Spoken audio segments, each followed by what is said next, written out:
Welcome, everyone. I call the June 7th, 2022 regular City Council meeting to order.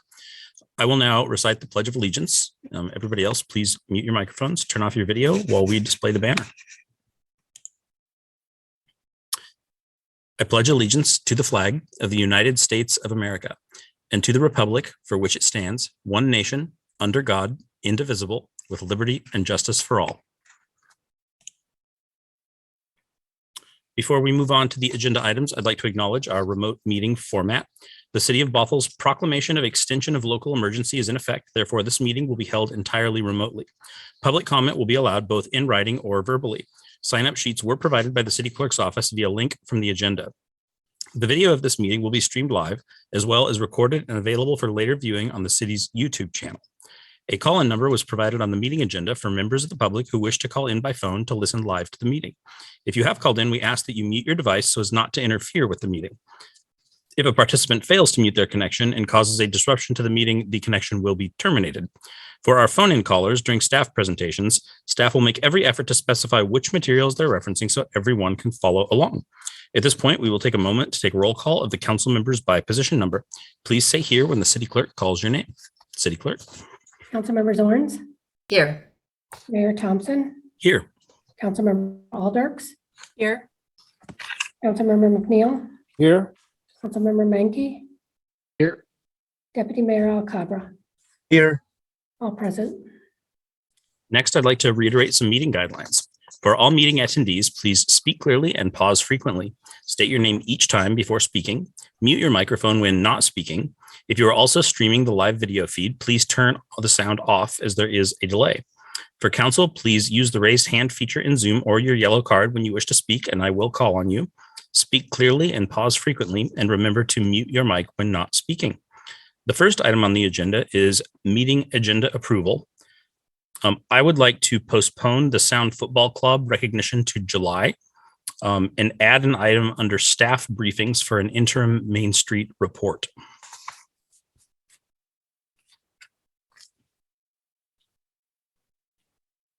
Councilmember Aldrich. Do you need a motion? I think so. Yes. Okay. Thank you, all-knowing city attorney. I motion to make those changes to the agenda for tonight's agenda. Deputy Mayor. I second. All right, I have a motion and a second for those. Does anybody object? Councilmember Zorns. You're muted. I know. Just a point of clarification. Why postponing till July? They would prefer to see if we are back in person because they would like to come to council chambers if we're back in person in July. Perfect. Okay, great. Thank you. All right. You can now or forever hold your peace if you don't want those changes. I see nobody. So we are going to move on to presentations, reports, and briefings. Clerk, do we have public engagement opportunities? We do. Fantastic. I'm so excited to read this first one. The 4th of July Parade and Pancake Breakfast. Join us for Bothell's 4th of July hometown celebration, beginning with free pancakes at the park at Bothell Landing, followed by the downtown Children's Parade and the Grand Parade on July 4th from 8:30 in the morning to 3:30 in the evening. I am also excited to talk about Summer Nights in Bothell. A family-friendly 6-week event series is coming to downtown Bothell this July. We are going to have separate music, arts, and culture on Friday nights between July 15th and August 19th. You can go to bothellwa.gov/summernights. And the pop-up dog park is back. It's returned to the park at Bothell Landing, providing a safe space for pets and their owners to enjoy the outdoors. And that will be up through September 5th. You can learn more at bothellwa.gov/dogpark.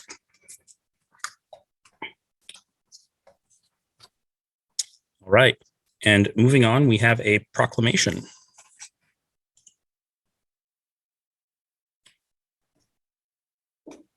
For Pride Month. Whereas the city of Bothell recognizes the month of June 2022 as lesbian, gay, bisexual, transgender, queer, intersex, and asexual Pride Month, and observes Pride Month with a Progress Pride flag raising ceremony to honor the history of the LGBTQIA+ liberation movement and to support every person's right to experience equality and freedom from discrimination, And whereas the Progress Pride flag is widely recognized as a symbol of pride, inclusion, and support for social movements that advocate for LGBTQIA plus people in society, and the city of Bothell is committed to supporting visibility, dignity, and equality for LGBTQIA plus people in our diverse community and their immeasurable impact on cultural, civic, and economic successes. And whereas, while society at large increasingly supports LGBTQIA plus equality, it is essential to acknowledge that the need for education and awareness remains vital to end discrimination and prejudice. And whereas all humans are born free and equal in dignity and rights, and this nation was founded on the principle that every individual has infinite worth, the Bothell City Council calls upon all to embrace this principle and to work to eliminate prejudice everywhere it exists. And whereas celebrating Pride Month influences awareness and provides support and advocacy for the LGBTQIA plus community, and is an opportunity to take action and engage in dialogue to strengthen alliances, build acceptance, and advance equal rights. Now, therefore, I, Mason Thompson, Mayor of the City of Bothell, do hereby proclaim the month of June 2022 as Pride Month in support of the LGBTQIA plus community.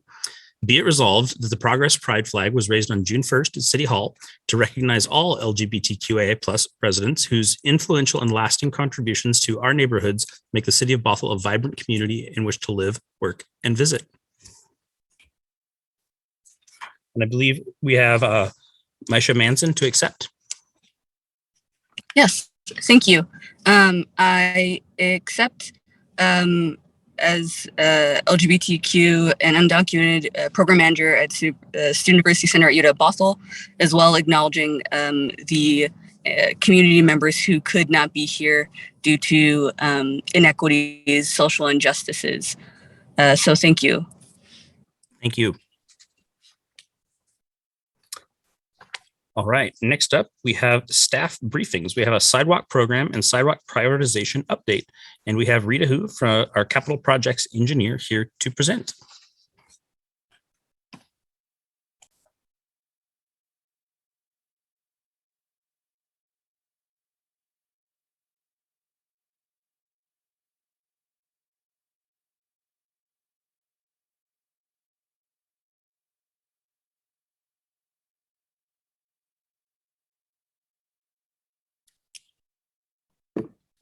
Rita, can you hear us? Rita? She's in the room, so let's just give her a moment.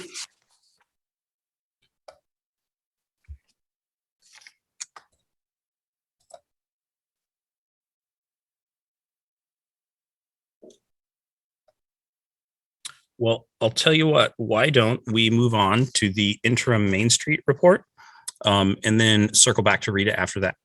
Oh, she just went off mute. So can you hear me now? Yes. Sorry. Okay, thank you, Mayor. Okay, good evening, council members. My name is Rita Hu. I'm the Senior Capital Project Engineer with Public Works Department.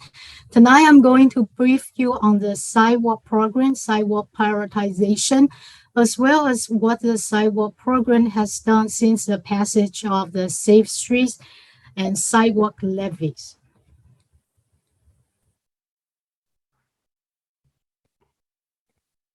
So what does the sidewalk program do? Bothell actually established a sidewalk program. It is to address the pedestrian safety as well as to ensure the pedestrian facility are in compliance with the American with Disabilities Act, the ADA. The sidewalk program also covers the following. It reviews sidewalk and curb ramp conditions. It ranks and prioritizes missing sidewalks and curb ramps. It also creates project lists. It ensures the ADA compliance and look for funding opportunities.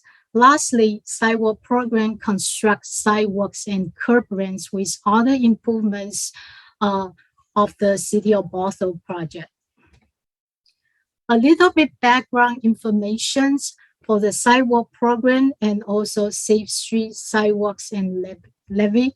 So in 2015, sidewalk program began to inventory sidewalks and curb ramps, and it determined the criteria which were used to evaluate sidewalk and curb ramps. The Sidewalk program also developed a scoring system, which is basically a formula to determine the score of a project. And based on the score of the projects, all the projects and sidewalk programs was able to develop a citywide sidewalk list. In 2016, Bothell voters approved the Safe Streets and Sidewalk levies.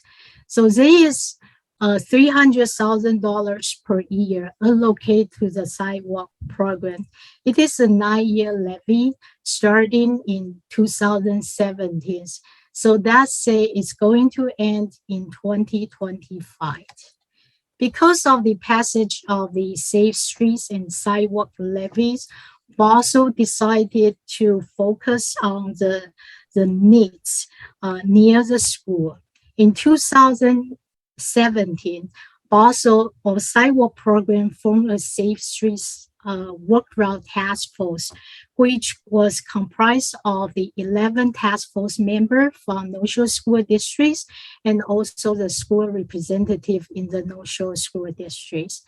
The task force members review the school needs and also prioritize 30 projects using the scoring systems and develop a safe street work route project list. Since 2017, Sidewalk program received 4 grants in the amount of $2.2 million. And today we completed 4 sidewalk projects, 2 ADA ramps project, and some other ADA ramp retrofit projects. The work we did includes preliminary engineering, environmental permitting, as well as construction. Some of the projects require right-of-way acquisition and or wetland mitigation monitoring. And now we continue working through our Safe Street Work Route list, which was approved by Council in 2018. Sidewalk inventory. And since 2015, sidewalk program inventory over 85 mile of the streets in downtown area as well as arterial street collectors throughout the city. This is an inventory map showing the streets we inventory. Red lines mean the street with no sidewalks, and greens means the street with sidewalks. Project prioritization, there are 3 steps involved. Step 1 is basically to determine review criteria. In our systems, we use 3 criteria: existing street condition, street classification, and the proximities. The next step is to develop a scoring system, a formula to score the projects. Once we score all the projects using the same criteria, and we were able to create a project list, a citywide sidewalk project list. Scoring criteria and void values. And like I mentioned, there are 3 criteria: existing street condition, street classification, and the proximities. And different streets or different project has different street conditions, street classification, and different proximity. And each condition has a point value assigned to it. Here I have some examples of the streets with different existing street condition. So the first one is the street with no sidewalk and no paved shoulder. And the other 3 have different conditions. Some of them with wider shoulder on one side or with wider shoulder on both sides. And our system intends to give a street with poor condition a higher score, give a higher score to a street with poor condition. Street classification. Street classification are determined based on the traffic volumes. In Bothell, we have state routes such as SR 522, SR 524, and we also have arterial street collectors. So they are the key links in the Bothell communities. they generally have a higher potential for the pedestrian, bicyclist, or transit use.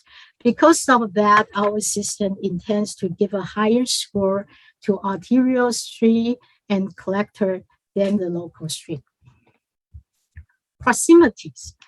As for the proximities, we look into few things. We look at the school zone, accident data, public services, and also disadvantaged neighborhood. So proximity basically is to see if a project, to see the project is in the close proximity to the schools or to public services area, and or if there is any accidents. Scoring system, the project score is comprised of the existing street condition, street classification, and the proximity score. So this is an example of the street I would like to use, Northeast 188. This picture was taken 7 years ago. As you can see, a street with two-way travel lanes, but no sidewalk, no paved shoulder. If any pedestrian need to walk in the streets, they need to be in the travel lanes. Northeast 188 is a critical link linking West Hill neighborhood and Bothell downtown. And also it serves as an important route for Bothell High School students, as well as important bus routes for West Hill Elementary School and Bothell High School. This street is in the close proximity to downtown, public services, and also the recreation areas.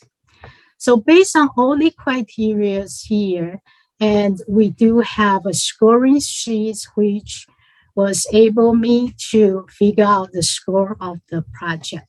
So the score of this project is 88 points, which is relatively high in comparison with other projects in the overall citywide project list. So this is a short version of the citywide sidewalk project list, which consists of 25 segments only. And as you can see that a project could score as high as 100 points. And even though it doesn't show on the screen, but the project based on our scoring system, a project could score as low as 20 points. So this is the scoring map, which is corresponding to the project list here. And it also highlights the street, the projects with high scores. Here, I also highlighted some of the streets. Those are the streets we receive state or federal or TIB grants, and also we complete those projects last year. Similarly, task force using the scoring system to come out with a project list, a safe street walk route project list. Here I highlighted the project we completed in the past years. And as you may have realized, some of the projects such as 7th Avenue, 19th Avenue, as well as Northeast 188 are also shown in the previous or citywide project list. And this map is corresponding to all of the projects prioritized by the task force. And the full reports as well as this map can be found at City of Bothell website. Let's talk about annual budget of the sidewalk programs. So the budget for the sidewalk programs definitely varies depending on the grants. The estimated budget per year from 2017 through 2025 is about $900,000, which consists of $450,000 of city funds, $300,000 of safe streets and sidewalk levy, as well as $150,000 of grants. In 2015-16, we estimated that we will receive approximately $150,000 in grant every year. So for 9-year periods, we estimate that we would receive approximately 1.35 million. Today, we have received just over 2.2 million, which means Sidewalk program has met the goal. And however, we continue to look for funding opportunities in hope of getting more project built. Example of the project cost. Here, I'm going to use Northeast 188th Street as an example.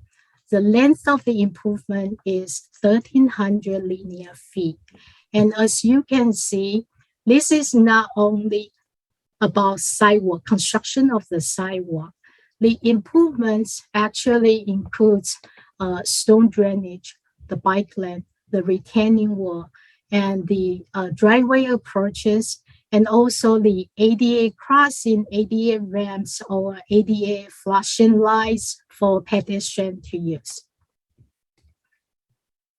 The total project cost of this project is $3.1 million. And we receive federal as well as TIB grants in the amount of $1.27 million. City's match is $1.83 million. We spent approximately 2.5 years to complete this project. And the average unit price of this project is approximately $2,600 per linear foot. Here I have another example, which is the 19th Avenue Southeast, 23rd Avenue Southeast sidewalk project. The length of the improvement is 1,100 linear feet. And as you can see that the project we did, the improvements we did includes not only sidewalk, but also the retaining wall and the stone drainage, utility relocation, coordination, bike lane, as well as bulwarks because of the existence of the wetland, and also some ADA improvements. The total project cost is $3.4 million, and we received just a little bit over $1 million from federal grants as well as the utility funds. And city's contribution is $2.35 million. Again, we spent about 2.5 years to complete this project. The unit price of this project is about $3,100 per linear foot. The reason I show these two examples is a sidewalk project is not really only about construction of the sidewalk. And typically we have to look at the condition, the site condition, and determine what other improvements need to be incorporated into the projects. And every element costs money, and the costs add up very quickly. Here I listed some potential funding opportunities.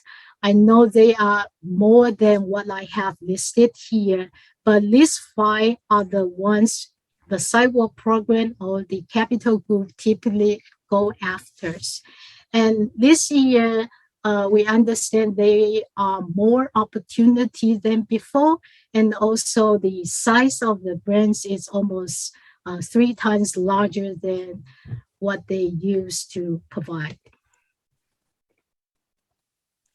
Challenges.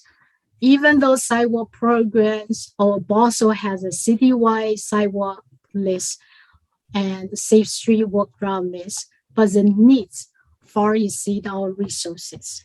And we had very limited funds, approximately $900,000 per year through 2025.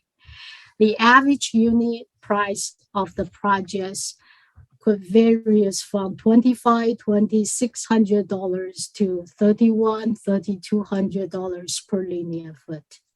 And we expect the project cost to continue to increase because of the inflation and also the high cost escalation of labor, equipment, and material costs.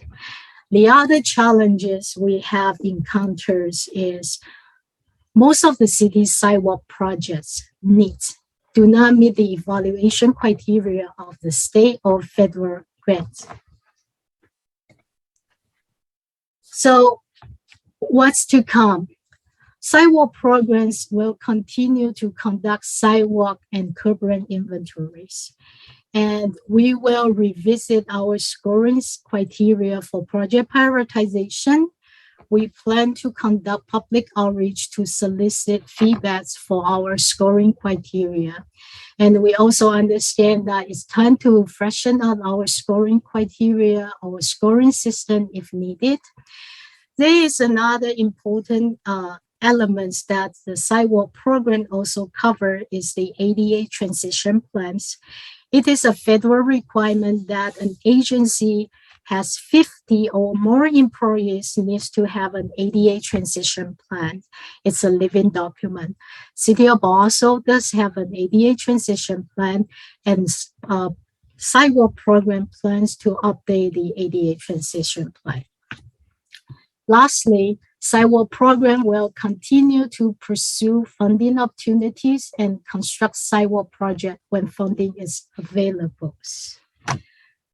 That's the end of my brief presentations, and I'm ready for the question. Any questions you may have? Thank you. Councilmember Zorns. Well, thank you, Rita, for this presentation. It was actually riveting, so you did a good job. You had my full attention. I have a few questions. Yes. Why don't we meet requirement? Why do we have a hard time meeting requirements for grants? Okay. So typically the arterial street and collectors or state routes compete better than the local streets. And also, for instance, some grants has criteria, and those criteria are typically in favor of the arterial street or state routes. Okay. And most of our needs are from the local streets. Okay, so it's the kind of streets we're talking about. All right. I don't know if it's easier to send us the slides, but I would love to get a copy of the project list and scoring that you did. Okay, sure. And then the cost per linear foot for Northeast 188th. Do you recall what that was?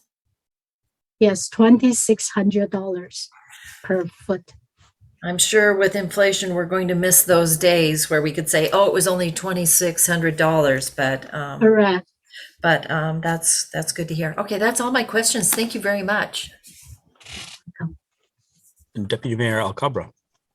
Thank you, Mayor. And similarly to Councilmember Zorns, I was just going to ask if you could send us. Oh, firstly, thank you so much. It's a lot of information, a lot of detail. I wish I had time to digest this information, ahead of time. But if you would please send us the deck after this, so we can look into it and ask questions via email, if at all possible. Thank you. Yes, definitely. Councilmember Alders. Rita, thank you for this presentation. It really does give the community an opportunity to see the work that the city has been doing on these projects. I recall when 188 looked exactly like the forest road that you showed, and now that it's my favorite way to get off of West Hill. So really do appreciate that you showed the before and after and walked us through the how you got there kind of thing.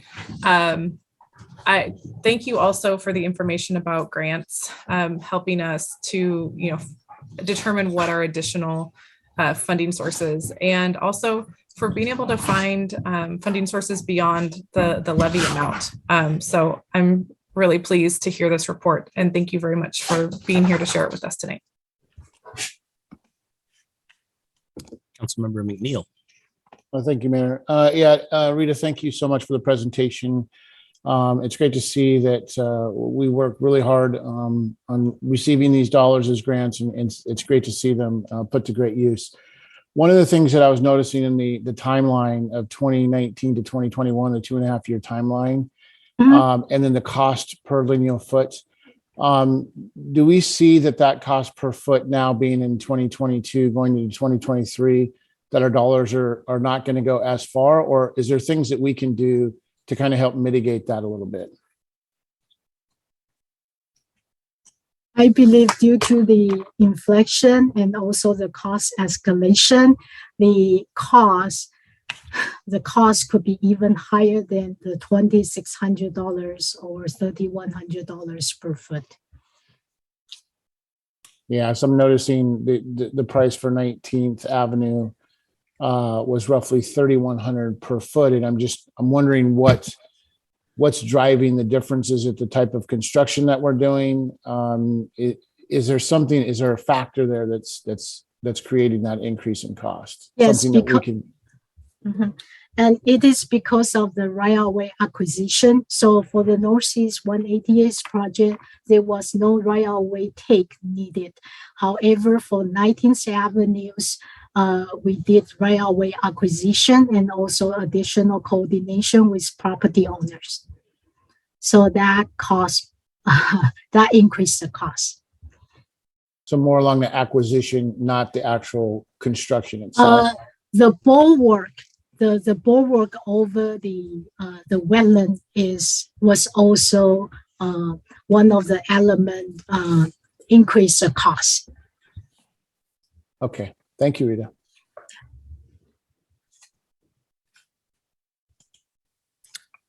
Rita, thank you so much for coming and showing us what has been going on. I echo Councilmember Aldrich's.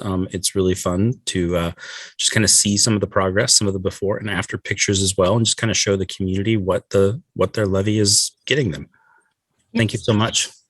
Thank you. All right, we have the added agenda item, the interim Main Street report, and it looks like we have Boyd Benson, our Utilities and Development Division Manager, here to present to us. Hi, Boyd. Hey, good evening, Mayor and Council. Boyd Benson, Public Works. We have a presentation to put up momentarily, and hoping Robin can assist with that. Thank you. Outstanding. First, can you hear me okay? Awesome, thank you.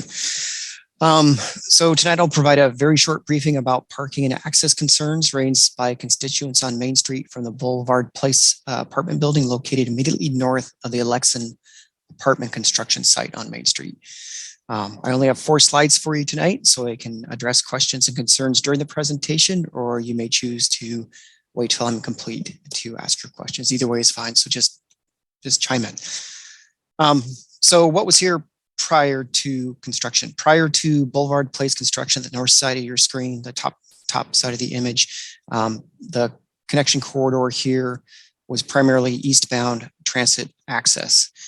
Once Boulevard Place was constructed back in 2019, or completed construction in 2019, it included some westbound access and turnaround from the intersection on Bothell Way.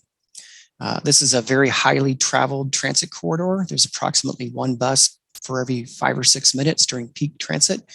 And these buses transport riders between Bothell, Woodinville, Seattle, and our long-standing bus routes that serve Bothell as well as adjacent communities. Slide 2, please. Cool. What you see here is a site plan of the Alexan construction site immediately south of Boulevard Place. As you can see, the building encompasses the entire block. The Alexan building, since it encompasses the entire block, there is no area for staging construction or for loading and unloading. And what you see at this site is typical of what we saw at other large downtown buildings, including Boulevard Place, where construction had to occur on the exterior portion of the building. These types of impacts are typical for construction of this site of this size, and as we see more construction downtown, these are issues that staff try to address with respect to transportation and impacts. So for the Alexan, once again, the new construction site immediately south, staff worked with transit agencies, the fire marshal's office, Boulevard Place management as part of planning how to address these issues, determined that the one-way eastbound was to be maintained for transit. And this also to provide safe pedestrian access. You can see circled in green and a sidewalk extension completed by the Alexan project to make sure that we had safe east-west pedestrian connection. Part of this approach with respect to one-way roadway is, once again, there is no space for loading and unloading, and the goal is to keep pedestrians and vehicles away from the construction site. The site's very well managed and very safe, but still it's not good to have folks right up against the construction work. On one-way roads, real quick, they're not uncommon and are present in other cities. What we typically see is users take care when exiting vehicles when they're not adjacent to curb line, and this is for both passengers and drivers. And once again, to date, the developer has removed the diagonal section of roadway, added the new roadway connection, and added the pedestrian path. And during planning, pedestrian or Boulevard Place pickup and drop off was intended for the parking garage, which has access to Boulevard residents on the north side of the Boulevard Place building at 183rd and on multi-way to the east side. Okay, next slide, please. Cool. So as part of this plan, the new connecting roadway was completed in about March. And as part of this plan, is staff, the developer, and engineers worked carefully to make sure that this revision was very apparent. So you can see on these images on your screen, the area is signed very, very well to help direct traffic in the appropriate fashion. We will say there have been observations of people driving the wrong way on this road, and that is something that we can discuss in a minute. But even Google Maps is now recognizing this as a one-way eastbound. So what else can I tell you about this? That's about it. Yeah, so the image on the left is looking west and the image on the right is looking south. Next slide, please. So we received very good feedback from residences from Boulevard Place and administrative staff. The site, the curb line on the north side of the road has been painted as a fire lane since, well, right before March. It's been posted no parking for the majority of it. There is a commercial load and unload area on the east end to make sure that deliveries can still occur. It had worked relatively well with respect to what we'd observed. However, it was brought to our attention that the Boulevard Place shuttle bus was still unloading residents onto the curb line, which is something the City of Bothell doesn't really enforce these type of regulations with 24/7 monitoring or enforcement. And so what staff looked at is there a way, if the Boulevard Place bus was to unload within the fire lane for a brief moment, are there ways to protect folks as they exit the vehicle? And so you can see on the lower right, some vertical delineators, those white areas, and that is really to help any users that choose to use this unload spot to understand that they should stay out of the roadway and stay within the parking lane and the access. So what else can I show you here? We did receive additional comment from Boulevard Place with some suggestions. One was reverse direction of the roadway. Discussing this with management and staff and the transit agencies, this is a burden on transit users. Right now, this is a very heavily used route, and the only other reroute would be going straight up through 185th and then back down, which isn't really designed for bus traffic at this time. Another consideration brought forward by Boulevard Place residents was to install speed bumps. Typically, those are not installed because of impacts to emergency response, and also they typically don't really address speeding issues. Enforcement is the way we see that typically addressed. However, we've been out of the site quite a bit. We have seen some strange behaviors by motorists, but we have not seen speeding. What else can I say? There were some questions about video monitoring of the roadway. Right now, the city of Bothell isn't set up for video surveillance of roadways by enforcement or other means to actually look at these things remotely. So what else can I tell you here? That's kind of it in a nutshell. I really wanted to provide some overview and answer some questions. The interim conditions are estimated in place for about 2 years until substantial work is completed. And that's when we can get the other lane installed once the shell of the building is complete. Just so you understand, this is a local road. The city is a decision maker on local channelization, and staff and transportation engineers work hard to provide safe access for all users. And we are aware of significant visitor comment tonight. And we hope that this information has provided you a bit more background, and we look forward to addressing your questions. Councilmember Zorns. Yeah, I appreciate that. It's a very difficult situation for everybody to be involved in, and I am concerned about those who have less options to get in and out of the building. Are they able to do that? I am a little confused. Did one of because we got an email saying that, as I understood it, on 527 there would be a way to do drop-offs on the building front. Was one of your images there and I was of that and I just wasn't making sense of it? No, I may have misspoken, but the images, the images with the we call them candlesticks with the white delineators. Right. That's on Main Street. Oh, it is on Main Street. Yeah, adjacent, yeah. Okay. To the north side of the building. Okay. Well, I'm that's sorry, what the south side of the building, north side of the road. South side of the building, north side of yes, that makes sense. No, you were clear. I was just hoping to see. I guess I can go down there and look at it, but I was hoping to see that because it is a difficult problem to solve, and whoever thought of creating a temporary, I don't know if that's going to remain as a temporary or become a permanent, but whoever thought of making a drop off on 527, I really appreciate that because that's close to the entrance on the south side of the building. If I have my parts of the compass correct, they just have to walk around the corner and they would be able to get to that entrance to the building, the south side of the building. Am I understanding that correctly?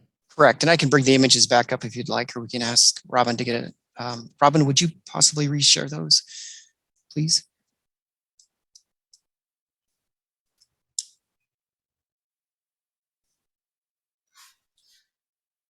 Cool. And this is actually a good one. So you can see here an image that kind of shows some of these improvements. Thank you so much, Robin. Yeah, so there, if you look at the image in the middle left, it shows that, actually, could you go to the next slide, please? Or it might be the previous. One more next. Awesome, thank you so much. So this will help orient things a bit more. So you can see the Boulevard Place structure in the upper left.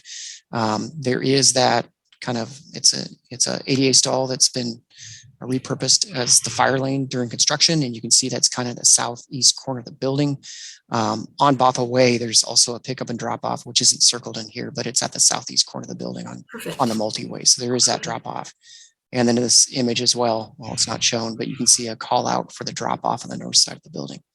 Yeah, no, I really appreciate whoever had the brainstorm of putting that drop-off pickup at the southeast corner. I just want to tell them thank you for that because I'm sure that's going to be a huge help. Sure. And just to add to this, we really do take these concerns seriously. Our first response is please obey traffic rules. If you exit on the wrong side of the vehicle, please stay out of the travel lane. And please try to be as safe as possible. So all right, and then one other quick question: when the building is done in 2025, is that right? Hopefully a little bit sooner, but yeah, that's a good date to go. Okay, so in a couple of years, will that drop off that existed on the south side of the building come back into being, or will it just remain totally as a one-way street? No, this will be full improved two-way roadway. Perfect. I will say we have discussed with SHAG management. Right now, there is one ADA stall you can see in the upper right image that's wider. They've asked if it's possible to extend that opening to allow for dedicated Boulevard Place load and unloading with a shuttle bus. And that's something that could be completed as part of a right-of-way permit. And so that's something we discussed briefly with him. So Well, there are some potential even additional improvements that could occur in the future. and maybe we'll look at this as a silver lining, because there are a lot of folks that live there that enter and exit the building. They're busy folks, and maybe this will allow us to improve it long term. So thank you very much. Thank you. Councilmember Alders. Thank you, Mayor, and thank you, Boyd, for the presentation, just kind of giving us an overview of the, I guess, sort of the controversy, if we can call it that. But I'm really glad that this slide is still up here on the screen. The upper right with the shuttle drop off. I guess I'm thinking from the perspective of my mom, and with her mobility challenges. What I see missing from this drop off is a curb cut for wheelchair and disability access. And so could you tell me who between, is that city, is that developer, is that building management? Like how would we as a community, and how would the residents of Boulevard Place go about getting a curb cut to make that shuttle drop off that much more, ADA accessible and friendly? For sure. That's an outstanding question, council member. What I will say is you can't see on this image, and now I'm kind of sad because I cropped the photo, but at the lower right of that image, right past where the red curb line starts, there actually is a ramp up onto the sidewalk. So when Boulevard Place was constructed, it wasn't the city saying provide a bus and shuttle drop off. It was the city making sure that there's at least the ADA stall you see here. So that actually is an ADA legally compliant stall where people can exit their vehicle and then transit a little bit further to the east, just right by that light, the luminaire at the right edge of the image, and then up a ADA ramp. There have been some questions: could additional ramps be installed along this curb line? It's red now. And the answer is typically no. If this is a single lane parking stall, that it's not typically, you don't typically add ramps. I'm not saying it can't be done, but with the whole discussion with the Boulevard Place shuttle bus and extending that, if it occurs, that pocket further to the west, you could do something like that. It's just not typical. You think of a standard parking lane, and then to get the width you need so people that are mobility challenged can maneuver around to a ramp, you really need the width shown in this image here. It's extra wide. It's not an 8-foot parking lane. It's closer to 13. Does that answer your question? Oops. It does, from the perspective of viewing it as an ADA parking spot. And I guess since it's currently a shuttle drop off, I'm not viewing it as an ADA parking spot. And thinking about that, while I realize that 2023 and even 2025 is really not that long away in the scheme of things, I also know how much accessibility matters in the moment when you need accessibility. So I'm wondering if, even though it's not typically done, could we make an exception and do something that would be applicable and appropriate in this interim time? If we're not breaking, I'm not afraid to do things that are atypical if we're not breaking rules. I guess I'll say it that way. So what are your thoughts on that? First, I see that interim city manager Lenhart has her hand up, so I'm going to put my microphone on mute. Thank you, Boyd. Sorry to interrupt. It's just my understanding that what the plan has been with Boulevard Place is that actually they use the north or east sides of the building to do drop-offs so that you can drop folks off actually onto the sidewalk instead of out into the roadway side of the road. So my understanding of the last conversation we had was that we were actually discouraging them from using this this area of Main Street for shuttle drop off, particularly for folks with ADA needs, because it's better if we can let them off actually on the sidewalk side. For sure. And just to add to that, that is the case. It is marked as red. However, we have observed instances where the shuttle has used this location, and that's why we ended up adding these vertical delineators. What I will say, talking to Boulevard Place Management, they have discussed rear loading buses that might be able to just park directly onto the sidewalk. But Councilmember, I understand your question about ramps, and that's something that can be looked into.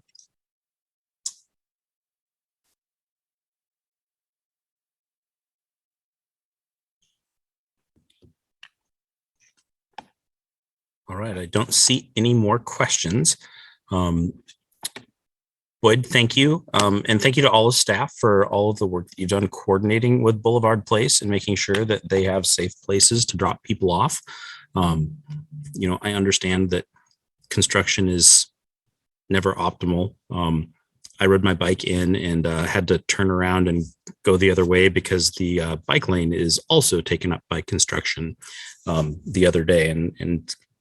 And yeah, but I'm happy that we have just been responsive. So thank you. All right. Next up, we have the interim city manager report, talking about our upcoming meeting schedule. So Erin, take it away. Thank you, Mayor. Good evening, Council. I wanted to check in with you really quickly about upcoming meetings here in June. As you probably are all aware, our new city manager, Kyle Stannard, is scheduled to start with the city on June 21st, which just happens to be the scheduled date of one of your city council meetings. And I am here tonight to propose that we move that meeting to June 28th. And the primary reason for that is I would love to give the new city manager an opportunity to not only review the materials before they are published for his first city council meeting, but also the opportunity to engage with staff if there are any complexities that he should be read in on in advance, instead of throwing him into his first meeting on his very first day, immediately following a holiday, no less. So wanted to ask council if that would work for all of you. And if I could get some feedback, that would be superb.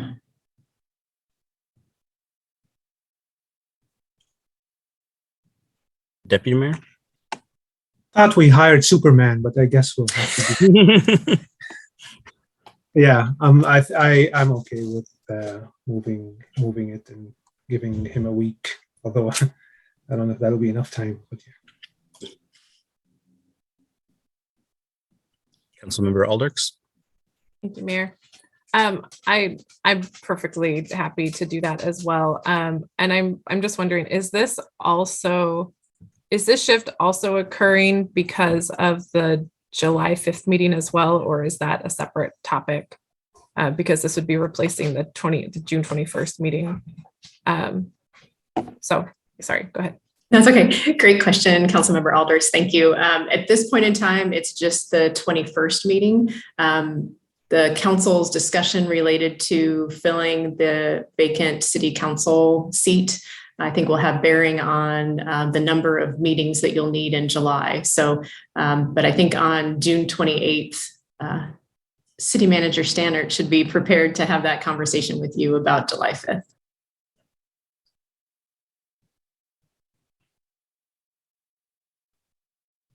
Councilmember Zorns?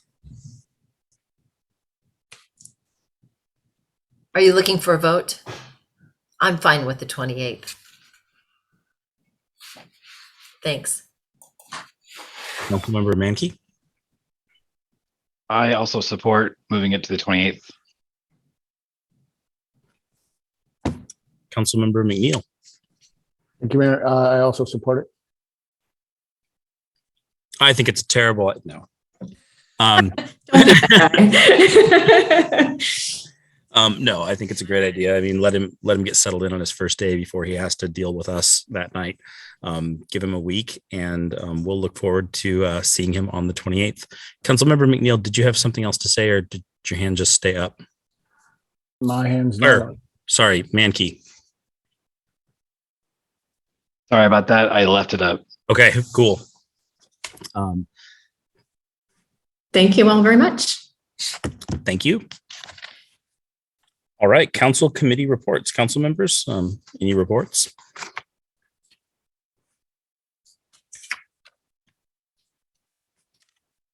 Councilmember Aldrichs. Deputy Mayor Alcabra and Councilmember Zorns and I attended a human services meeting for the city. And we heard about the Eastside Human Services Forum that they've invited us to join and some of the complications that come along with that. And it almost seems like we as a community have a choice to make. Are we a North King County community, or are we an Eastside community, or are we both? We're just sort of here hanging out in the corner of North Lake Washington. And so I think it's an important conversation for us to have as we sort of figure out, how do we want to position ourselves to partner with human services in the region. So that was a big topic that came up, and I thought I would at least let everybody else here know that, so that they can consider and figure out their opinion on it too. And I'm also meeting with the Homelessness Coalition this week. Looking forward to that. Councilmember Zorns. Well, I wish I was as succinct as Councilmember Aldrichs has, but I've got a few reports. So please bear with me or set the timer. Capital facilities plan. I just want to mention that we're going to miss our brain trust with Davina not being on the board anymore. So we're just down to one brain trust that's got this experience of Bothell's history. Anyway, through July 10th, we're going to have a public outreach. There's going to be an online survey for 3 weeks, and it will also include Spanish and Chinese, and also social media, a website, and other public outreach events are going to happen with our CFP. I also thought it would be important, and I'm going to read, because my intention is to get everybody kind of, we're going to have to face this collectively.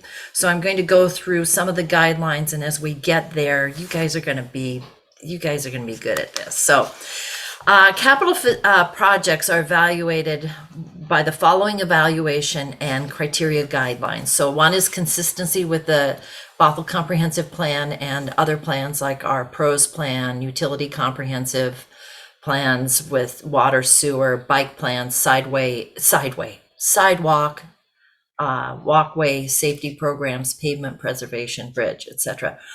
Other criteria are availability of funding, the breadth of community benefiting and being impacted with this, kind of like with our safe streets and sidewalks. Another piece that is part of our criteria is the impact of on community health and safety. Did I mention the breadth of community benefit? Sorry. Community support is a big piece of this. Availability of external funding is a big piece of this. The economic benefit of it, and the consistency with criteria defined by the CFP with public support. So there's that part to be mindful of. We spent some time being briefed on funding sources, so that's in the pipeline for you of what it can do and cannot do. Outreach data, projected project costs, revenue data, these were all things that we covered. It was a long meeting, as Councilmember Mankey can tell you, fun, but with lots of information. Fund sources were identified, project priorities and recommendations to council will be coming down the road for us. The CFP adoption of the first 2 years are integrated into our biennial budget, and And then the funding guideline, I'm going to spare you on it, but there are funding guidelines that we'll have to be mindful of. CFP is going to be meeting again in July and September, and then around October, y'all are going to see it and public gets to weigh in on it. Now, for RIA 8, there were about 50 people who attended. There may be a conservation levy for the King County folks in November, which would add about $24 per year for a median house owner. The predation of juvenile Chinook by non-native invasive fish was covered. I won't list, there's like 5 of them. And one point that they made is that the new hatchery fries are not experienced with predators, and the non-natives are everywhere. Lake Union, I don't know if everyone's familiar, RIA 8 covers from Issaquah all the way out to Edmonds and Seattle. So we cover we're a big drainage into Puget Sound. But so Lake Union, Lake Washington, Lake Sammamish, non-natives are everywhere, but one of their happy places to be is around Ship Canal. And so RIA 8 is looking to see if we can control some of those non-native predators have our biggest impact at Ship Canal. And then for Human Services, it was a great meeting, and I appreciated the comment that we have an opportunity to think about joining Eastside Human and putting it together with NUSA. Staff thought that might be something we would consider about. And then also, which was kind of exciting, there is another church here in Bothell that's pursuing affordable housing that doesn't need assist from our city. So we're getting another spot at the north end of town with some affordable housing. And that's all I need of your time. Thanks.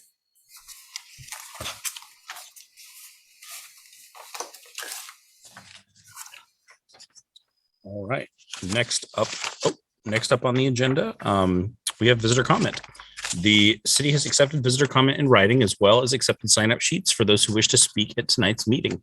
Written comments submitted to the city clerk no later than 3 p.m. today were forwarded to all city council members and are part of the record. City clerk. Thank you, Mayor Thompson. A couple things. We're going to bring people in 3 at a time so that we don't have a delay of them walking down the hall. And also tonight we're testing a new timer, so bear with us. We haven't used it before, but we think it'll work.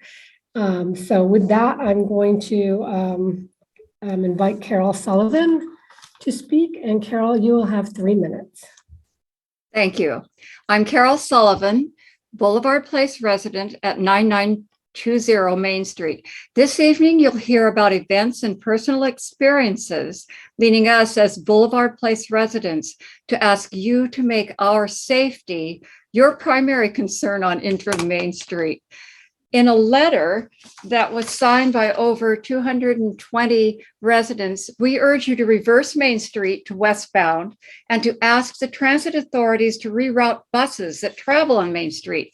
You're going to hear about how pickup and delivery on 183rd is not the best solution. But I'm also here to share a resident story. Janet, in her 80s, moved in shortly after the building opened, and like many of our residents, she doesn't own a car.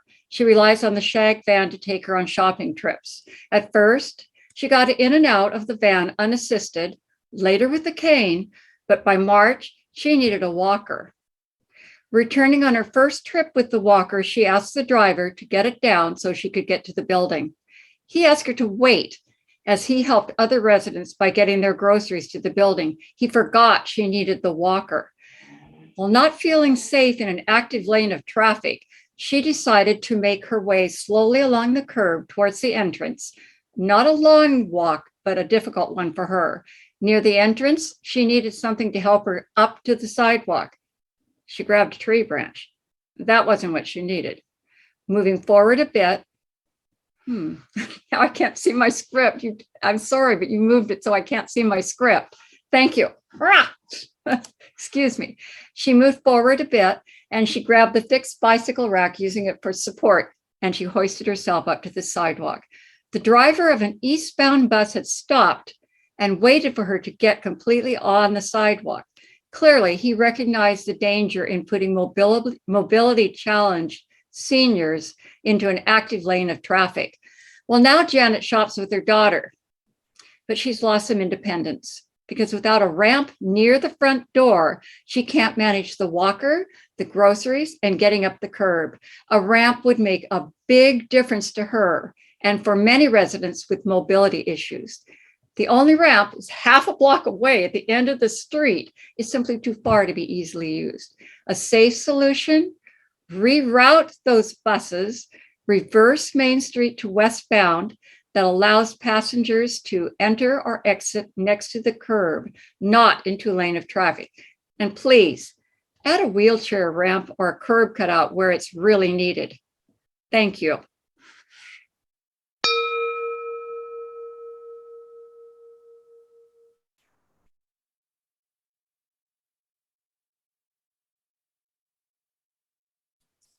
Laura, you're muted. Sorry about that. Next, we have Julie Rodwell.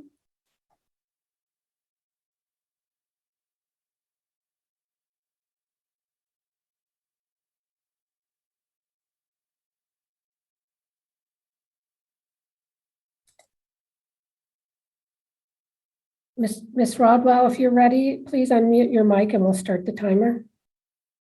Mute. I thought you were going to unmute me. Okay. Oh. Sorry. Can you hear me now? Yes. Okay, I'll start over. My name is Julie Rodwell. I live at Boulevard Place, along with Carol and many others. I want to say, despite what you've heard tonight, the city has never fulfilled its announced commitment to public engagement on the Block D project. The council minutes of September 10th, 2019 contain this broken promise.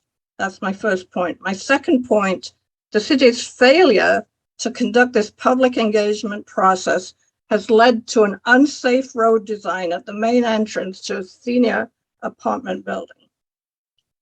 Point 3, in March of this year, the city established a non-standard street at our front entrance. This reverse direction Interim Main Street to be in place for 30 months means, as you've heard, passengers, including wheelchair bus passengers, not just our shuttle, but many other handicap buses, are forced to exit and enter vehicles from the moving traffic lane, which carries fast-moving articulated buses. We think, having watched this closely, that this eastbound one-lane street is an accident waiting to happen. Point 4, adding insult to injury, the city decided to blame us if anything happens using our own front door. That's in a May 24th letter from the city. In this letter, they further restricted access by requiring that all private vehicles, that's drivers taking patients to kidney dialysis, caregivers coming and going, physical therapists, cleaners, grocery bringers, family and friends, now must use 183rd Street. Point 5, 183rd is crowded, narrow, and has poor sight lines. It doesn't have the capacity for the extra traffic being thrust upon it. We believe this is a violation of the Americans with Disabilities Act, which calls for reasonable accommodation, not worse accommodation. And we think that 183rd too is an accident waiting to happen. Point 6, the city claims that this Main Street traffic plan is to accommodate existing bus service. So let me just say, I'm a retired transportation planner. I've worked at MIT. I managed the Seattle commuter rail project for 4 years. I know a lot about bus planning. And this position is ridiculous. You're being sold a bill of goods by staff. Bothell taxpayers that provide Metro and Sound Transit's income. Bothell residents are not being served by the current bus plan. The city did not examine transit alternative. Okay, I'm out of time. Last thing, is supposed to have a waiver for non-standard streets from WashDOT, and that didn't happen either. Another violation of public process. So I'm asking for the street to be made westbound. Thank you. Thank you, Ms. Rodwell. Next up, we have Bob Bosworth.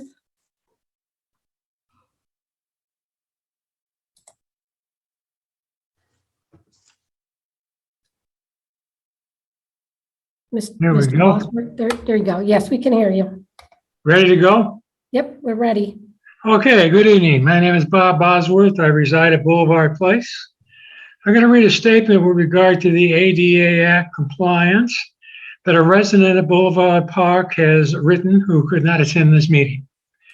His name is Harry Northman, and he lives at Boulevard Place in Bothell. As you know, this is a 55-plus community, and we have about 330 residents. At the front entrance to the building, there's no ramp so that people with disabilities can get easy access to the buses or cars for transportation. And it's also difficult for emergency crews to bring people out of the building on gurneys without a ramp. There is a ramp at the end of the block, but it's not reasonable to ask people to go there in order to access the buses or cars.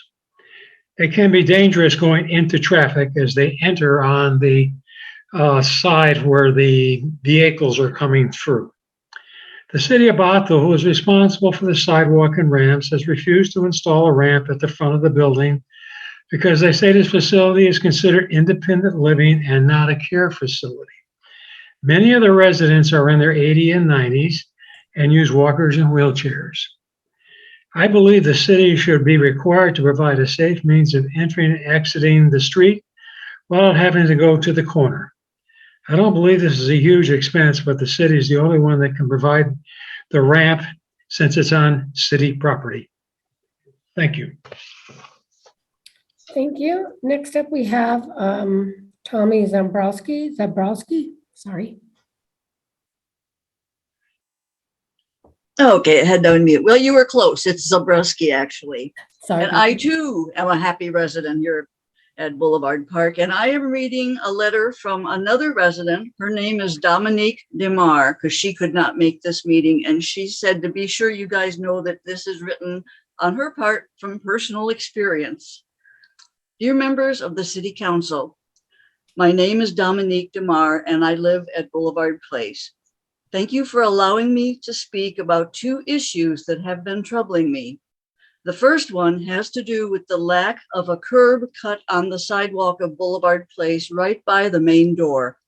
To ask seniors who use walkers, canes, or wheelchairs, excuse me, to go all the way to the end of the block makes no sense to me. Many of these people have difficulties handling one step. I would like you to consider and approve a curb cut in front of the main door at 9920 Main Street in Bothell.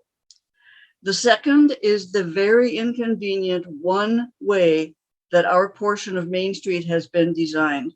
The way it is now is just plain dangerous for passengers to exit cars in the middle of the street with many buses and other vehicles driving by. It is so easy for seniors to have balance problems and fall, and I can't imagine that happening while traffic is passing. I would like you to consider and approve a switch in the one-way direction of our portion of Main Street. An additional note, I've also seen cars driving the wrong way and facing a turning bus. Not pretty. I thank you so very much for listening and understanding that our goal is safety for our residents. Sincerely, Dominique Demar. Thank you for your time. Thank you. Next up, we have Linda Pease. Hello, can you hear me? Yes. Great. My name is Linda Pease, and my husband and I live at 9920 Main Street on the 6th floor. So we have a great view of the construction project out front. It's very interesting to watch. My focus this evening is the Interim Main Street, right down below.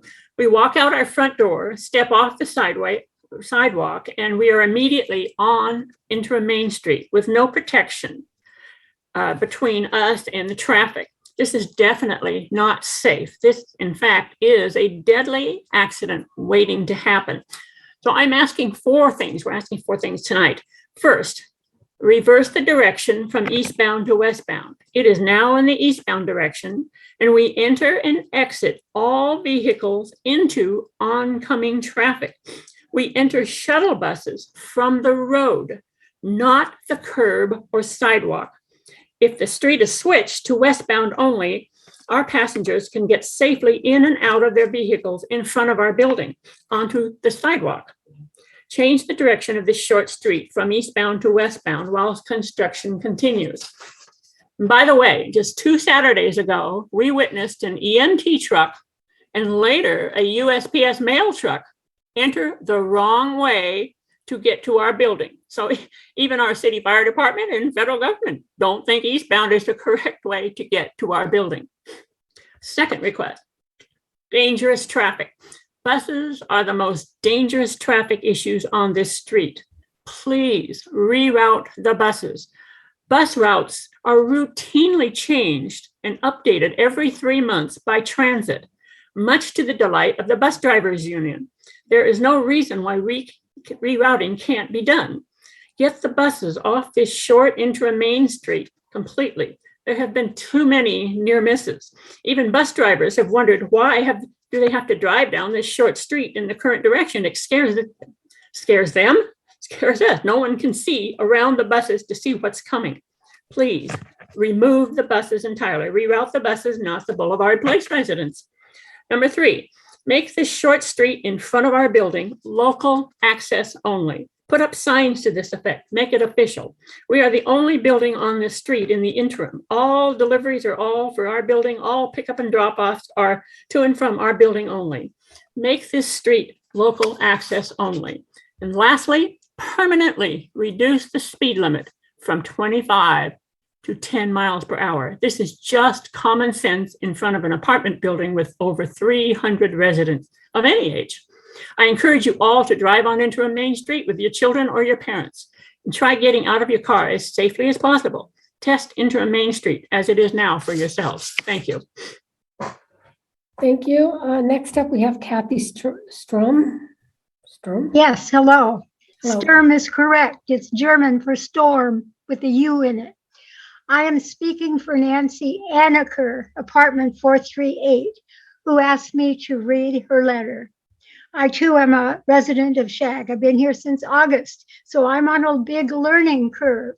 Came from an acre on the lake in Moses Lake for 18 years. This is a big learning curve. I'm not used to being treated like, or the word is ignored. As a Bothell resident, this is what Nancy says. As a Bothell resident who lives in the Shag building on Main, I have serious concerns about the safety of this street as it is currently configured. When two-way traffic was eliminated due to the construction of the new building, the routing was to the east. This is not working and is a constant risk to people and vehicles. Nancy says my apartment faces Main Street, so daily I see the cars going the wrong way, risking a head-on collision. I see the risks to our residents, many of whom are frail, as they try to negotiate shuttles, dialysis vans, and other vehicles while they try to be independent, and they are required to get in and out of their vehicles facing oncoming traffic. The solution to this is simple. Reroute Main Street, fronting the Shag building from east to west. The alternative is waiting for a disaster to happen, risking lives and property. Thank you, Bothell City Council, for your attention to this ongoing problem. I know it's pain in the neck, which it could potentially become much worse. And I hope that all your grandmas and great grandmas and grandpas are in safe places. That's my little ad lib. Thank you for your attention. Goodbye. Thank you. Next, we have Linda Lee.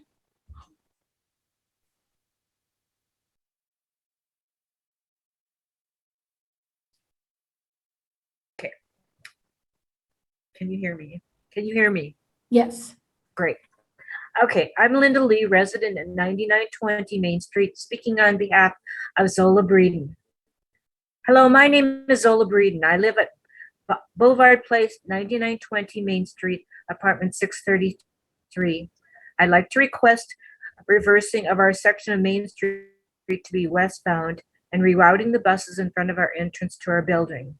I am personally finding this very dangerous. It's just not safe. I rode the access bus last week to Seattle and back. When the first driver drove up to pick me up, she could not believe it. She said, "Do you mean I have to put the lift down here? It's going to be out in the street."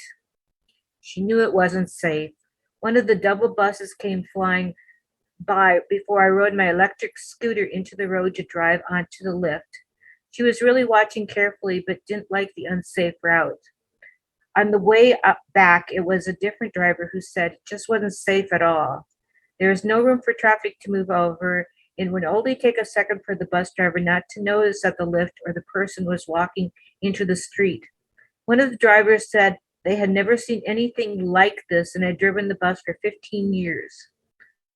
I would assume they reported it to someone because they definitely did not feel safe. Thank you for consideration in reversing our section of Main to westbound and rerouting the buses. Reroute the buses, not Boulevard Place residents. Sincerely, Zola Breeden.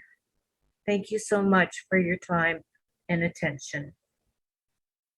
Thank you. Next up, we have Gerald Swanson. Yes, thank you. I'm a resident at Boulevard Place and invite all of you to please come and visit our facility and understand that its unique construction creates a lot of problems. This building is shaped like the letter M laid out on a full city block. The three legs of the letter M all face on Front Street. There are three elevators at the end of those three legs. Those elevators go down to the Front Street entrance. There is one elevator on the back side of the letter M. It's called our elevator 4. It goes down to a very narrow hallway that exits on 183rd, what your traffic manager considers to be the preferred place for picking up and dropping off people. That elevator number 4, often from 2 to 4 hours a day, is used for moving residents and their properties in and out of the building. Those moving vehicles actually park in that loading zone so that they can load the materials. So the alternative of everyone going out the back end of the building to try and avoid having to go on Main Street and get potentially struck by vehicles is not really an operational solution. Not for a 2-year period, certainly, maybe for a month or so. But the interim is 2 or more years, assuming there's no delays on the construction across the street. That's an awful long time to put up with situations like one of my colleagues recently had, where the elevator was not operating, but that was the only way into the building from 183rd. She was mobility impaired, but she did manage to walk all the way around the block to the front of the building on Main Street to be able to even get into the building. If that elevator is not working, there is no other alternative for getting into the building. The elevator is basically a blank wall for anyone entering the building from 183rd Street. I do invite you, please come see us. And I will mention the fact the fire department on a couple of occasions chooses to drive westbound to get to facilities in this building, even though they're going against traffic. And I don't know about the mail buses, but at least your own fire department doesn't seem to think that the eastbound traffic is the solution for their needs. Thank you very much for your consideration. Thank you. Next up, we have Carol Huber.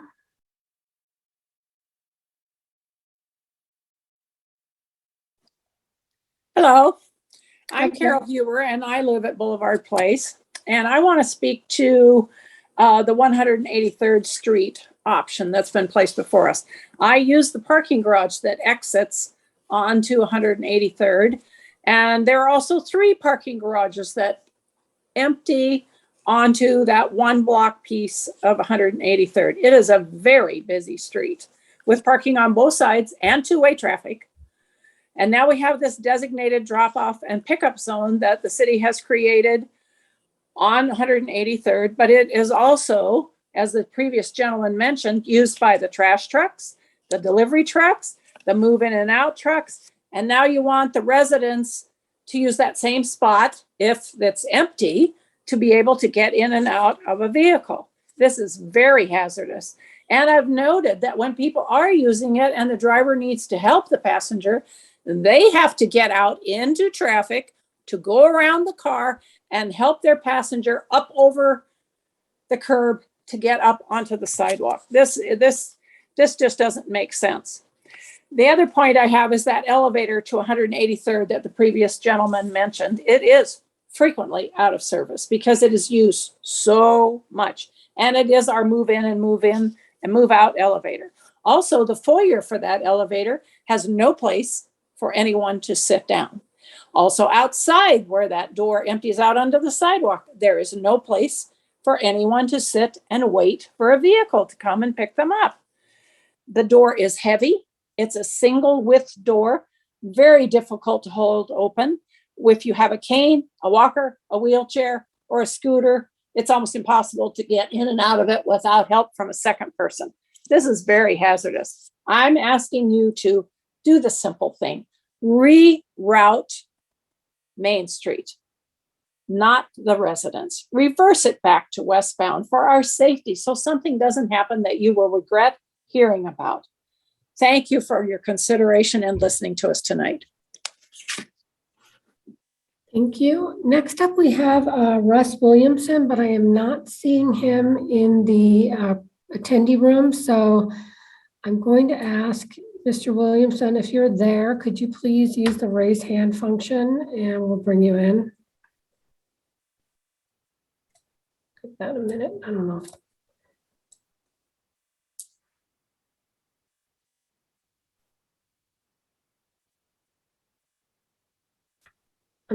I'm not seeing him. So we're going to bring in Carol Sue. Sorry, there you are. Carol Sue Swanson. There you go. You got it. Can you hear me okay? Yeah. I feel like a broken record. I actually wrote mine out so I could stay under 3 minutes. So I'll just go ahead and read it. My name is Carol Sue Swanson. I reside at Boulevard Place and work full-time as a funeral director for Chapel of the Resurrection Funeral Home in Bothell. Recently, I had surgery to repair a torn tendon in my right hip. The surgery was easy, the recovery difficult. I am to stay off my feet as much as possible for 6 weeks post-op. When I walk, I am to place less than 20% body weight on my right leg, which means I use a walker or crutches. That's the backstory. My recovery is short-term as compared to many residents who you've heard from, but also who I reside with, who have permanent disabilities or mobility issues. Many elderly residents must utilize walkers, canes, and wheelchairs permanently to get around. When they go on shopping trips or to doctor's appointments, they used to be picked up and dropped off at the front entrance. Then the Bothell City Council made a unilateral decision to reroute Interim, really 2 years is an interim, Main Street, as one way from west to east, which puts residents out in the street as they get in and out of the vehicles. Obviously, with the buses whizzing by at 25 plus miles per hour, that puts residents in harm's way. Therefore, the council banned any pickup and drop-offs in front of our main entrance, and that's a major problem. For the city council to eliminate that front entrance access to the residents puts a huge burden on those of us that live here. For residents like me, it means walking almost an entire block from Main Street to 183rd and halfway up that block to get to the 183rd entrance for pickup and drop off. That's not very practical. We propose that Interim Main Street be rerouted from east to west, as many of you already heard, thereby allowing residents to be picked up and dropped off on the sidewalk in front of the building. Buses can be rerouted to the existing stop at 98th and 183rd, then continue to 185th, where they can make the right turn and get them back on their original route. And while I'm at it, everyone's mentioned that they want the ramp in access ramp for ADA access in the front entrance. And I really feel the same because this has just been temporary for me. I walk and I'm very active, but this is a real problem when you're using a walker. And the ramps have these little pegs on them. I don't know how someone could get up in a wheelchair, but anyway, I really do appreciate the opportunity to have my voice heard, and thank you for your time. Thank you. Next up, we have a Lynn Anderson, but I'm not seeing her, but I do see a Marjorie Anderson in the audience. So Marjorie, if you know how to use the raise hand function, please use it now.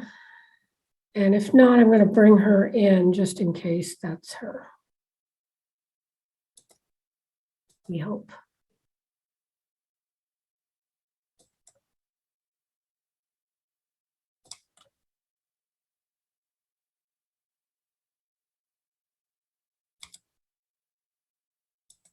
Trying to bring her in, but it's stuck. While we're doing that, I've got a McDonald Sullivan who I'm also having trouble bringing in. So bear with us here.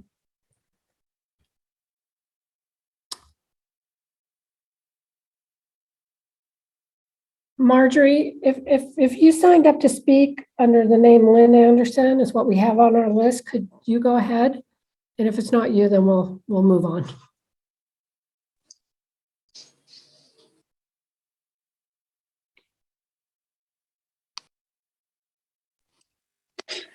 It was not I. Oh, okay. I would like to be just a listener today, but I support all the comments that have been made by the residents of Boulevard Place. Okay, thank you so much. Next, we have McDonald Sullivan.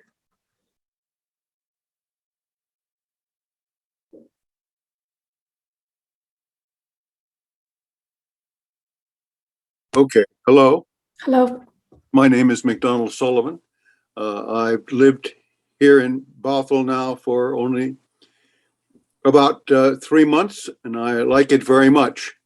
You have a lovely town, but I join my fellow residents here in feeling it, the street now that has been halved and half turned over to the production of the building of the new building has endangered our residents coming out of our building. This building was designed, I've done a lot of rehabbing in Seattle, and I know that this building is designed to use the street on its south side. It was not designed in any other way as far as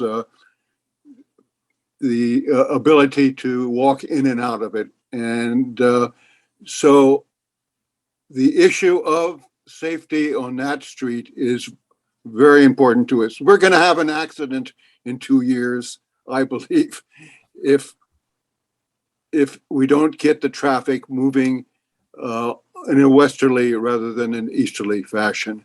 I would hope that some of you would come and look and talk with us about this at your convenience. And thank you very much.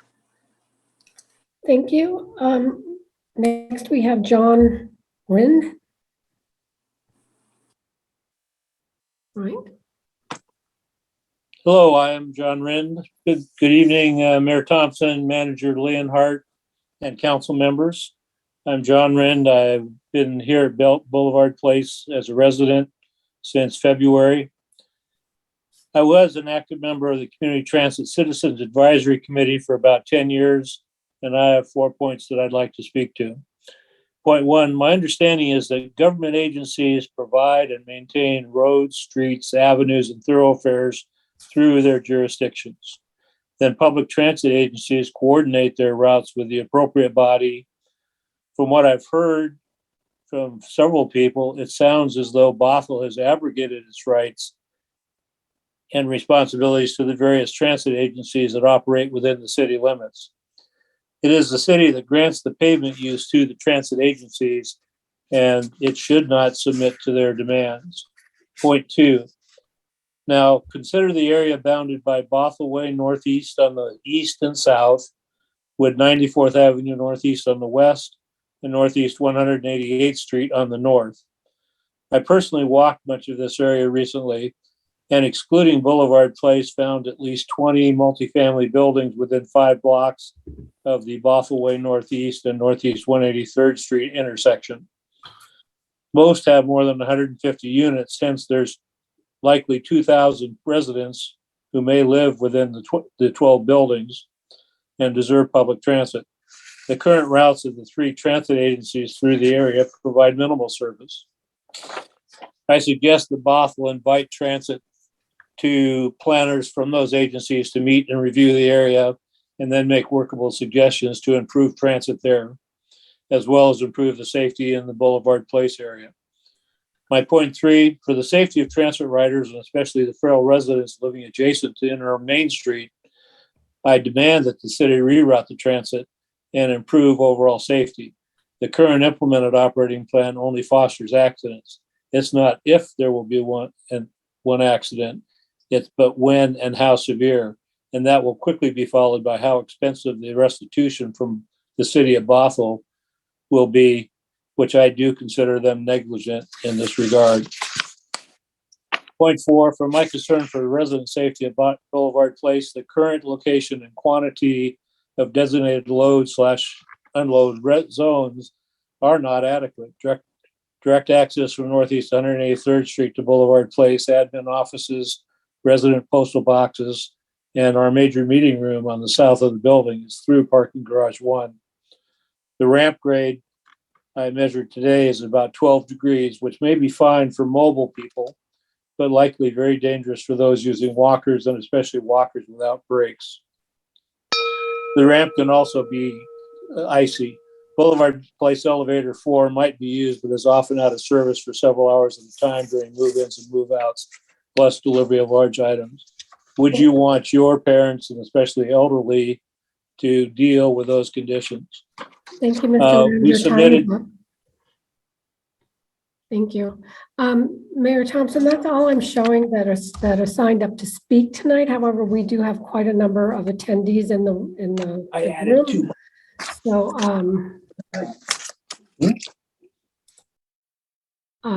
if anybody is in there and can use the raise hand function and wishes to speak, please do so. And while we're waiting to see if we've got one person so far. So this is Mark C. I'm going to move him in.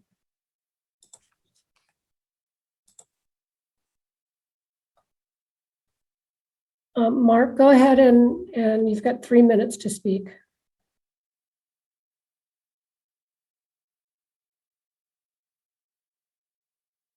I apologize. I was trying to get myself unmuted. Can you hear me now?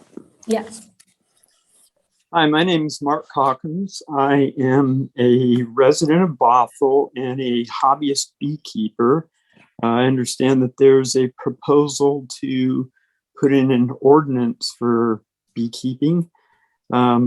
Just wanted to mention that a lady by the name of Megan Wells, who I think emailed you all, had some good suggestions for the language. One thing that I didn't see in her note, though, was the term swarm has a very specific meaning for beekeepers. And I'm thinking the term colony should be used instead of the term swarm. And then the last thing that I had with regards to beekeeping is I'm not certain what the motivation for the ordinance is. I'm quite confident that I'm a good beekeeper and that I'll easily meet the criteria. But I'm thinking 2 incidents over 5 years is a pretty small percentage of incidences and also infrequent. Seems like a lot of energy to put into place a beekeeping ordinance for that. I'm wondering if there's some other agenda that hasn't been publicized. And with regards to the folks trying to reroute the traffic, it just sounds like good sense to me. So I'm in favor of that too. That's all I got. Thank you. Mayor Thompson, I should say that we did receive some written comment regarding, well, we received written comment. So the first one is from Chelsea Parkman, who wrote regarding safe and secure Bothell Proposition 1 and requested a hiring and funding information for that. Michael Sullivan wrote regarding the current eastbound direction of Main Street in front of Boulevard Place and requested it be reversed. And then we also received a petition from about 228 residents of Boulevard Place regarding the direction of Main Street, and those will all be made part of the record. So excuse me for not saying that earlier. Fantastic, City Clerk. Well, thank you very much. We are going to take a quick 5-minute break right now. It is 7:41 by my clock. I will see you at 7:46. Recording stopped.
Motion to approve the consent agenda.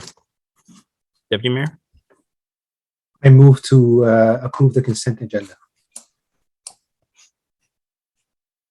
Councilmember Alders. I second the motion. All right, I have a motion and a second to approve the consent agenda. Does anybody want to speak to the motion? All right, City Clerk.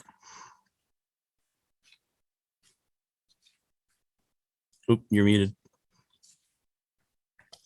Doing so good there. Please say yes or no when I call your name. Councilmember Owens, Yes. Mayor Thompson, Yes. Councilmember Alders, Yes.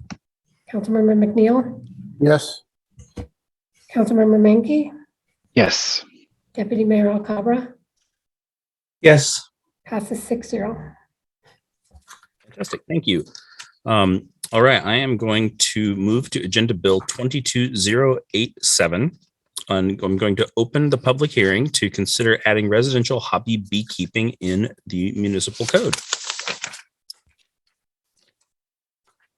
And I believe we have Interim Community Development Director Jeff Smith and Code Compliance Officer Christine Allworth to present to us tonight.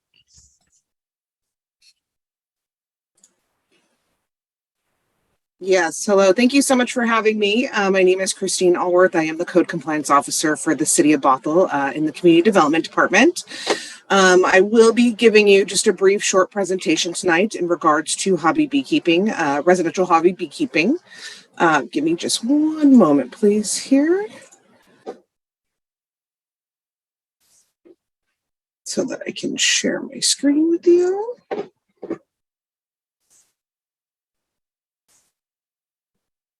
Okay. And everyone can see that, yes? We cannot.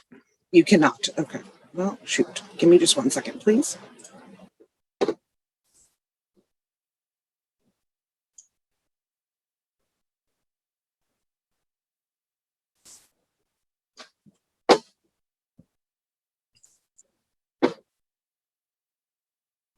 Are you able to see it now? No. I can see it. Yep, you can. You can see it. Perfect. Okay. Excellent. Okay, so I am here to discuss residential hobby beekeeping with you. I do agree with Mr. Calkins. This is not this is not a very common complaint that we do deal with here in the city of Bothell. We've only had 2 complaints in about the last 4 years. The first one was before my time as the code compliance officer, and that was back in 2018. It was determined that the bees on that case were actually inconsistent with our code, so they were removed. The second complaint is a little bit more recent, which was in 2021, and that one was a little bit more complicated and not as cut and dry as being able to decide whether or not it was inconsistent or not.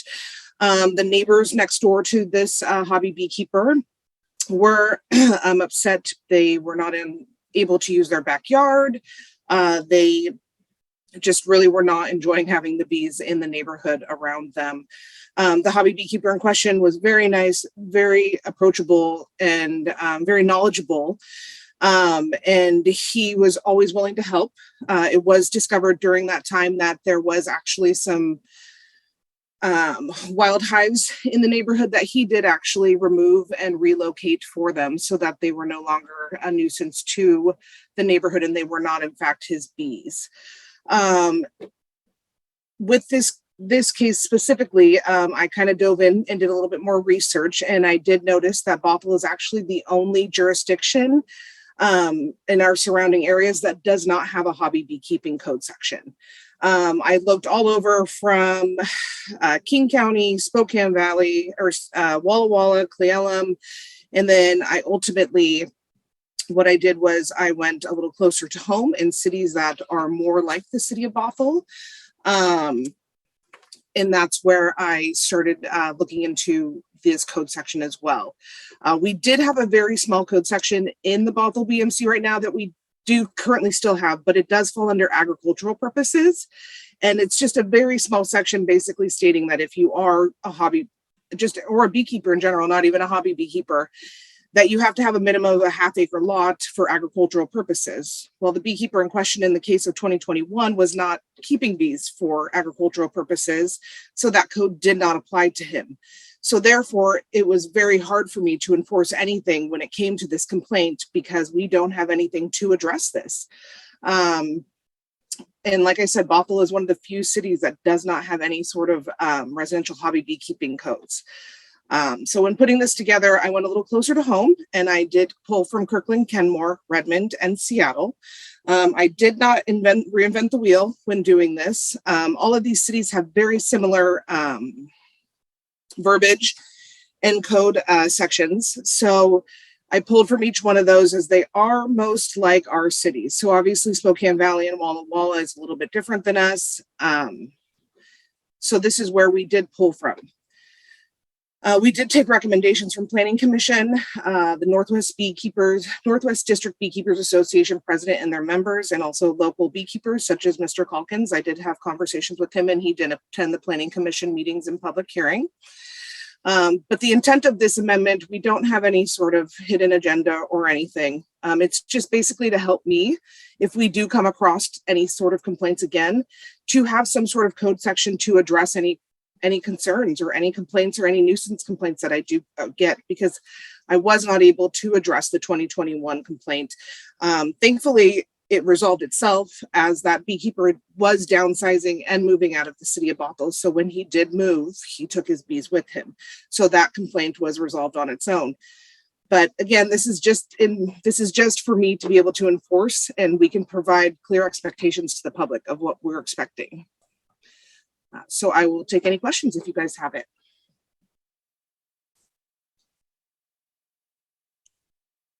Councilmember Zorns.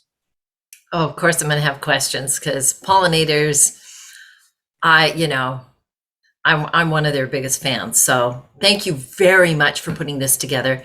And as it turned out, I found out when I was out doorbelling, one of the neighbors by that 2021 incident is my husband's cousin.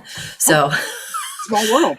So yeah, small world. So it was like, oh, I'm so sorry, but they were bees. And we love bees, but I understand, from your own backyard trees, that could be a little bit disconcerting.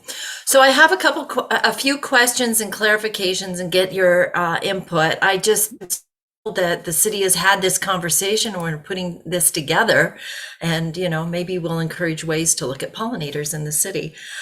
Mason bees would not be included because you can buy mason bee, I don't know what you did call them, hives, setups, habitats, but they would not be part of this discussion at all, okay? No. This code is more intended for bees and hives, like honeybees. Honeybees, Okay. For more along the lines of hobby beekeeping. Like I said, I do know that the complaint from 2021. The beekeeper, he was keeping bees because of the decreasing population. And so he's trying to bring that back up. And like I said, it wasn't for the agricultural purpose of like producing honey or selling honey or anything along those lines. So I do know that the bee population has been decreasing, in talking to people and the associations and things along those lines. So that was the purpose of his beekeeping in that complaint. That's why, like I said, it didn't fall under that tiny code section that we already have. But this would just be addressing hive bees, such as honeybees. Okay. There is a section in this where it does fall under types of nuisances, where it talks about bees kept or raised by an individual or entity in trees, buildings, or any other spaces except in the movable frame hives would be considered a type of nuisance. So it would not address those other bees if they were going to be in, let's say, I know that sometimes people can put up, my boss, Jeff Smith and I were talking about this earlier, possibly like almost like a birdhouse where they could for mason bees. Yeah, so they could do that, but this code would not apply to that. Perfect. So, okay, that's why I wanted to make sure. You just never know. Yeah, that's going to be an issue for someone. Yeah, I would love to see Bothell become a a pollinating city and a pollinating bridge. We've got a lot of green areas that flank us in other communities, and doing that would be great. So this is one of those pieces. Megan Wells sent us an email, so I'm gonna, just a couple items I want to run past you and get your input. She suggested changing language on page 78, that beehives for single hives can vary in size or dimensions. And I think it's 4C. Would it work at all to change language to no hive shall exceed the dimensions typical to single hive practice of beekeeping?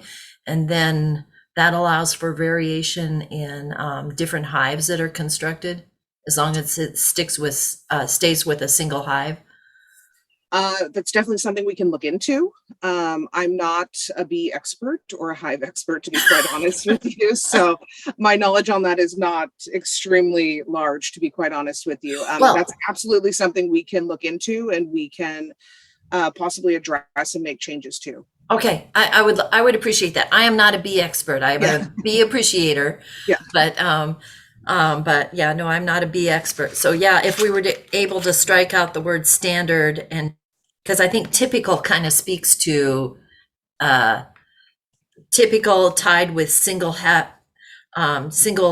practice of beekeeping, that means that there is a kind of standard, but there's some variation in it. Yeah, we were looking this up. We were doing some research in what a kind of a standard hive looks like. So that's kind of where we got that verbiage from, was pulling, from some research that we did on our own. So that's kind of where we got that verbiage from, but we can absolutely, like I said, look into that. And right. Yeah, she said that there's different makers that have a little bit different dimensions. And so that was confusing. I think she was looking for clarification for that. And then she also asked about adding 2 times per year for swarming. That was on page 79. I think it was E3. Each and every hive that contains exhibit swarming or aggressive behavior. She asked swarming 2 times a year, and that must have something to do with the bee life cycle. Was there any discussion on that? There was not. I did not have anybody from the Northwest District Beekeepers Association attend any of the Planning Commission meetings or the public hearing. We did have people, we did have Mr. Calkins, and then as I stated in my presentation, we also had the Northwest District Beekeepers Association. They did come to the meeting and give us they sent comment to the public hearing for Planning Commission. So when they did send that, we did make changes to the code in regards to that. So we only got these comments from Megan Wells last night at 7 p.m. So I know. So it's a little scramble. Yeah. So we did not. These are not things that we have been able to look into as of yet. Okay. And she's the president of that association. So I don't know if she was part of that conversation when it happened earlier. I haven't been in too much contact with her specifically. I've been in contact with the VP of that association. Her name's Ellen Miller. Okay. So I did invite them to the public hearing with Planning Commission. But I do not believe that they attended. Okay. And if they did, we didn't get any comment from them at that time. So. And then, okay. So, but that's something that you're willing to look into? Yeah, absolutely. Okay. Because we want them to succeed. We want everybody to succeed. We don't want people to be terrorized by bees, and we want our pollinators to be healthy and robust. So that would be great. Was there any discussion at that time about the difference between the word swarm versus colony? No, we have not had any discussion on that one as of yet. Okay, well, I'm completely stumped on that. I don't know how to, it's it's not my day job, so I'm not going to fake the funk on this. So mostly those 2 points that Megan came up with, those looked like those were worth diving deeper on. Thank you very, very, very much for doing this. I appreciate it. Of course, thank you. Councilmember Mankey. Thank you, Mayor, and thank you, Christine, for the presentation. I am supportive of this this code update. The one question I did have, and I had the same thoughts as our email writer around hive size. Having a generic and undefined hive size, I think that could come back to bite us later if we do have a situation where hive size comes into play. We have no metric to compare it to. It's just a very broad general language. And I think if we're looking to use this to provide enforcement, we would have zero grounds to stand on. I don't know. I'm not an attorney, so I can't say that. But if I were fighting the city with this, I would stand on that and encourage my attorney to use that. So I'd like to see some kind of dimensions put in there. Maybe a range would be useful, but something other than standard dimensions I think would be useful. So thank you so much for the work that you did on this, and I will be supporting this. Great, thank you. Councilmember Alders. Thank you, Mayor, and thank you, Christine, for this presentation. I'm excited to see this becoming an official practice in Bothell, that that we can not only be compliant, but we can also promote this as a way to protect pollinators and just talk about how awesome it is to live in Bothell when we can get Bothell honey. I did recently enjoy a jar of Bothell blackberry honey from a local maker from one of our maker markets. And so I just expect that we would see more of this. What I would like to do here is move to approve the recommended action and also encourage staff to make any updates that they might feel would strengthen this code to bring it back along the lines of what we're hearing. I don't necessarily know if we need to bring it back for approval, but it sounds like there might be some improvements that can be made based on the feedback that you've gotten sort of at a late date. I don't know if that works. Maybe Paul can advise us on that, but let me know. Yeah, so the motion to approve the recommended action is definitely germane, but the other half of it is a little vague. My recommendation would be that if council is so inclined to approve the recommended action, as we stated earlier, there's only been 2 complaints.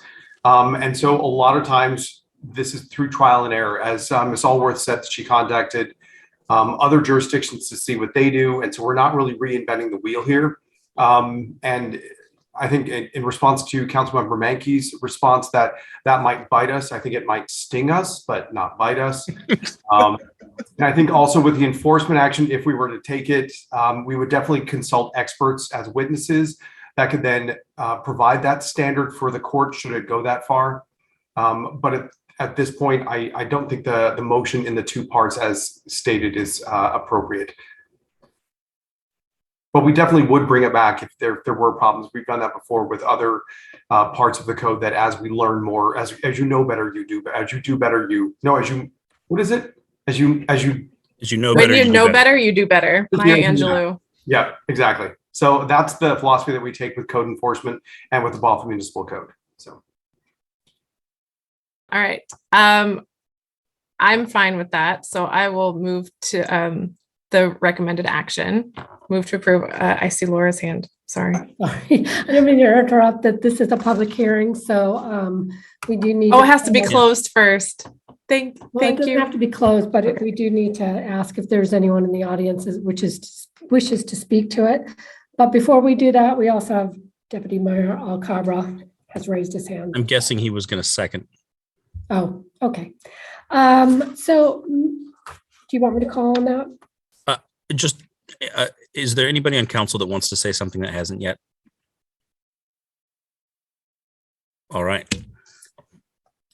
Okay.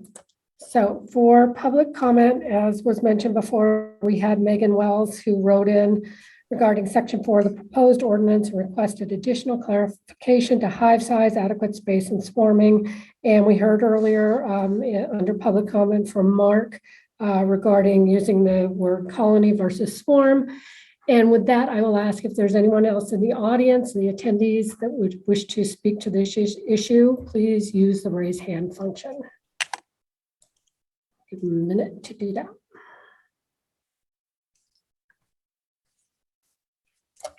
I'm not seeing anybody. All right. Councilmember Aldrich, if you would like to. So now I can? Yes. Okay. I move to approve the recommended action. Deputy Mayor? I second. All right, I have a motion and a second to approve the recommended action. Which I have on a piece of paper here somewhere, to approve the proposed ordinance in attachment 1 to amend the Bothell Municipal Code to permit hobby beekeeping pursuant to the recommendation of the Planning Commission. Would anybody like to speak to the motion? All right, City Clerk? Please say yes or no when I call your name. Councilmember Zorns, Yes. Mayor Thompson, Yes. Councilmember Alders, Yes. Councilmember McNeil, Yes. Councilmember Menke, Yes. Deputy Mayor Alcabra. Yes. Passes 6-0. All right. Next up, we have Agenda Bill 22088. Oh, Thanks. Yep. thanks, guys. Yeah, Have a thank good you. one. All right, next up, we have Agenda Bill 22-088, the Capital Facilities Plan Committee and Human Services Committee assignments. And City Clerk. Thank you, Mayor Thompson. As you all know, Deputy Mayor, Councilmember Davina Dorr resigned effective June 1st. So she served on both the Capital Facilities Committee and the Human Services Committee. And we are asking tonight for council to appoint a member amongst yourselves to fill that term. So right now we have council members Menke and Zorns sit on Capital Facilities, and Councilmember Alders and Deputy Mayor Alcabra serve on Human Services with Councilmember Zorns as an alternate. So we are asking for council to appoint somebody to serve on these two committees for the remainder of the 22-23 year. And we can do that by consensus. Councilmember McNeil. Yes, thank you, Mayor. And after kind of reviewing where we are and the things that are in front of us here over the next couple of years with a budget, I typically wouldn't want to put my name in the hat, but I know how important this is. So just want to let the council know that I'm willing to serve in this capacity. Capital Facilities is critically important for a community looking forward. And so I'd love to have the opportunity to serve. Councilmember Zorns. Yeah, I would like to, unless if there's a major dissent on this, I would like to move from being alternate on Human Services to full-time participation on Human Services.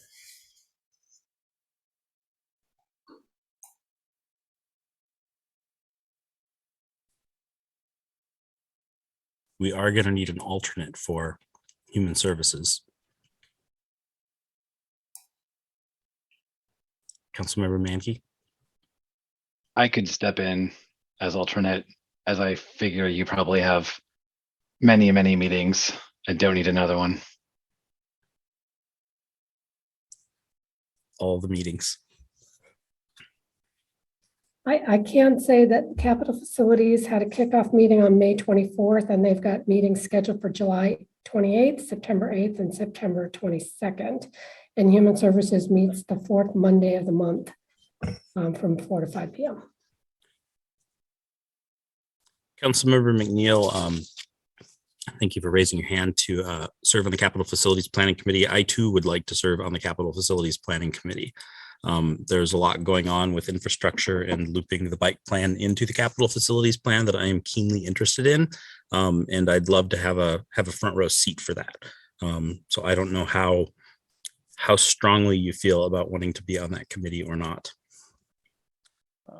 Pretty strong. Been 6 years here at the city and love the opportunity to serve on it in this going in the 7th year.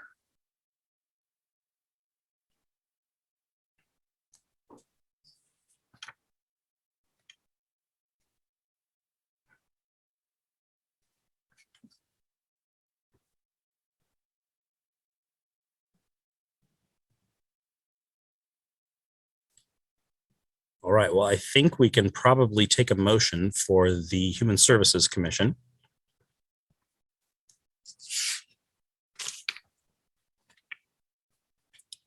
Deputy Mayor? So please correct me if the wording is wrong. I move to appoint Councilmember Zorns as a full member of the Human Service Committee and Councilmember Mankey as the alternate.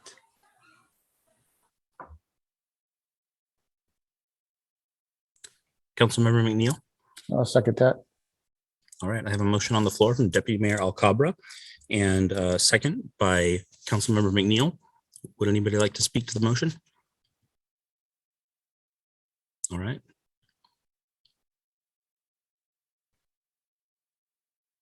City Clerk? Say yes or no when I call your name. Councilmember Zorns, Yes. Mayor Thompson, Yes. Councilmember Alders, Yes. Councilmember McNeil, Yes. Councilmember Mankey, Yes. Deputy Mayor Alcabra. Yes. Passes 6-0. All right, and for the next one, I appreciate your length of service, Councilmember McNeil, to the city. I appreciate everything that you've done. We also have a new city manager coming on, and as the mayor, I'd like that opportunity to work with the new city manager as well, and just get a chance to work together because I believe he will be on the committee as well.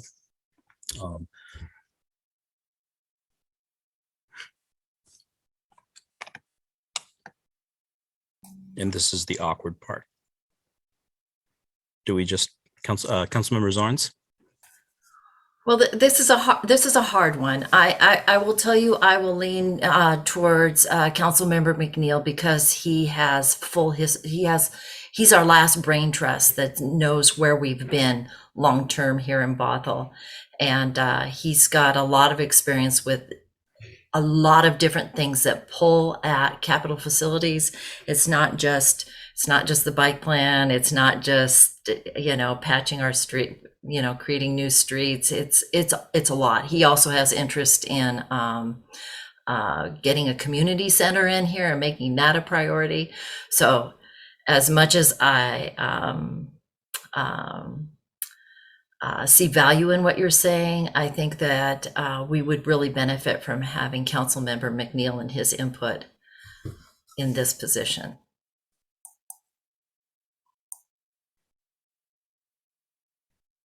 Councilmember Alders.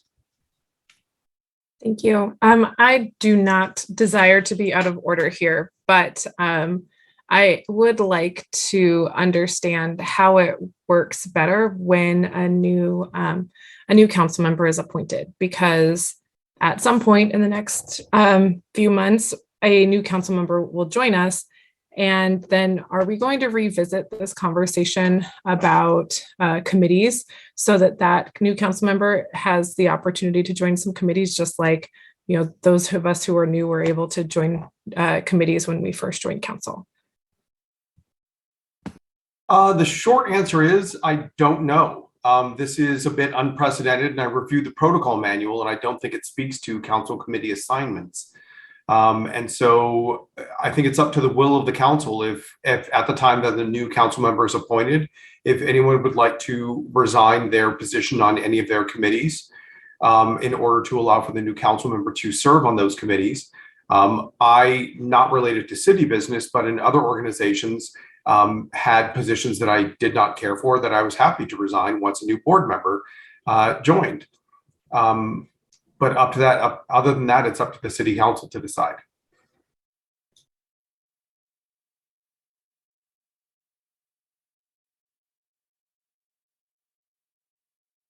All right, so we're probably going to have to take a vote here before too long.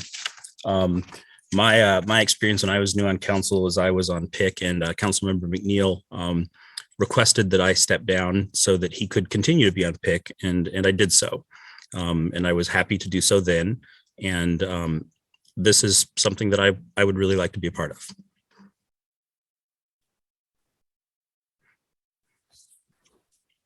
Councilmember McNeil.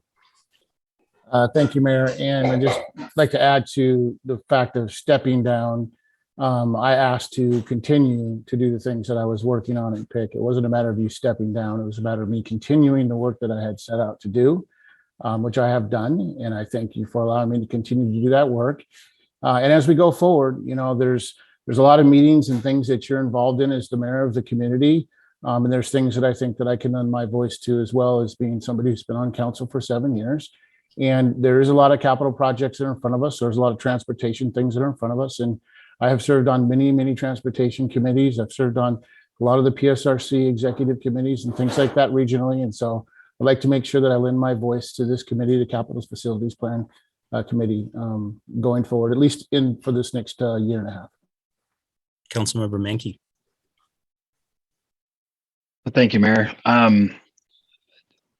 Prior to her resignation, Councilmember Dorr was the longest, along with Councilmember McNeil, serving member of council. And I think the two of them have been involved in a lot of things that the rest of us have not been involved in, and seen things come before council previously. So I will be in support of Councilmember McNeil stepping in to this role, just given where we are currently as a council with tenure and experience. I just think he'll add extra value in there that we lost with the loss of Councilmember Dorr. So just wanted to throw my how I view it out there and for others to consider.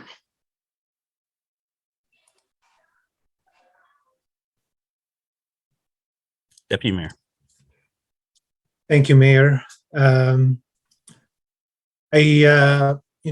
ran for council, and Jenny did too, and others have, because we saw prior councils, did not do things the way to move us forward as a community. And I feel like we need to have fresh ideas and fresh blood. And I would, whereas I do appreciate all the history and all the experience, I just feel like we need to move forward and change direction a bit so that we can advance our community. So, and that would be, with Mayor Thompson. So.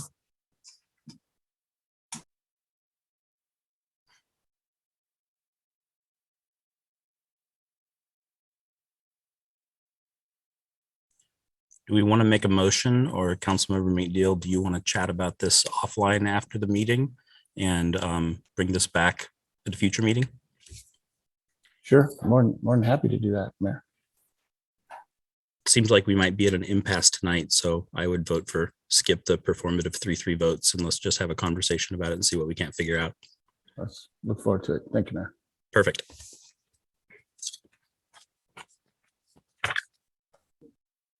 All right. Next up is council conversations. Nope. We Nope. still have one more. Sorry. We have the the interview local schedule. vacancy notice and Yes. the interview schedule. Yes. Agenda Bill 22089 to approve the announcement interview schedule to fill the council vacancy for position number 6. And that's you again, City Clerk.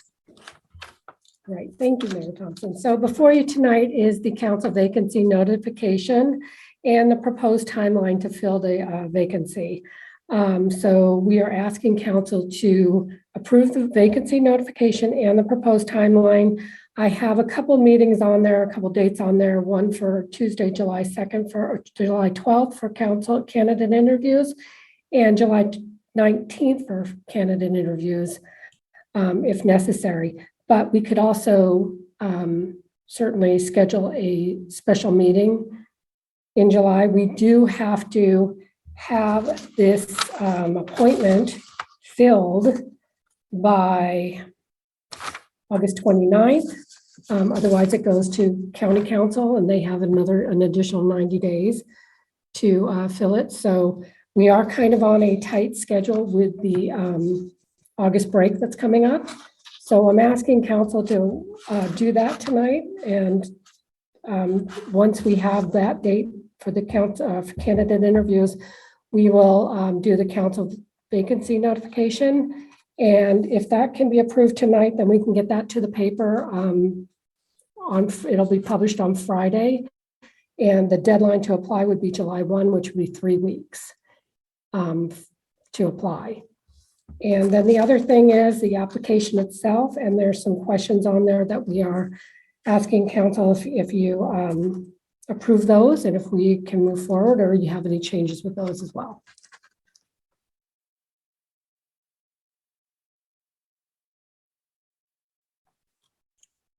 Councilmember Aldrich.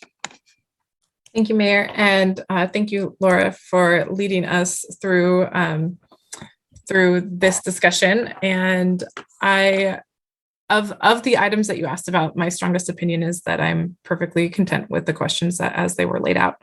My understanding is that the interviews are 30 minutes long, and will there be and so I guess my question is, how will those questions for those interviews be determined, and will they come to us at a later date?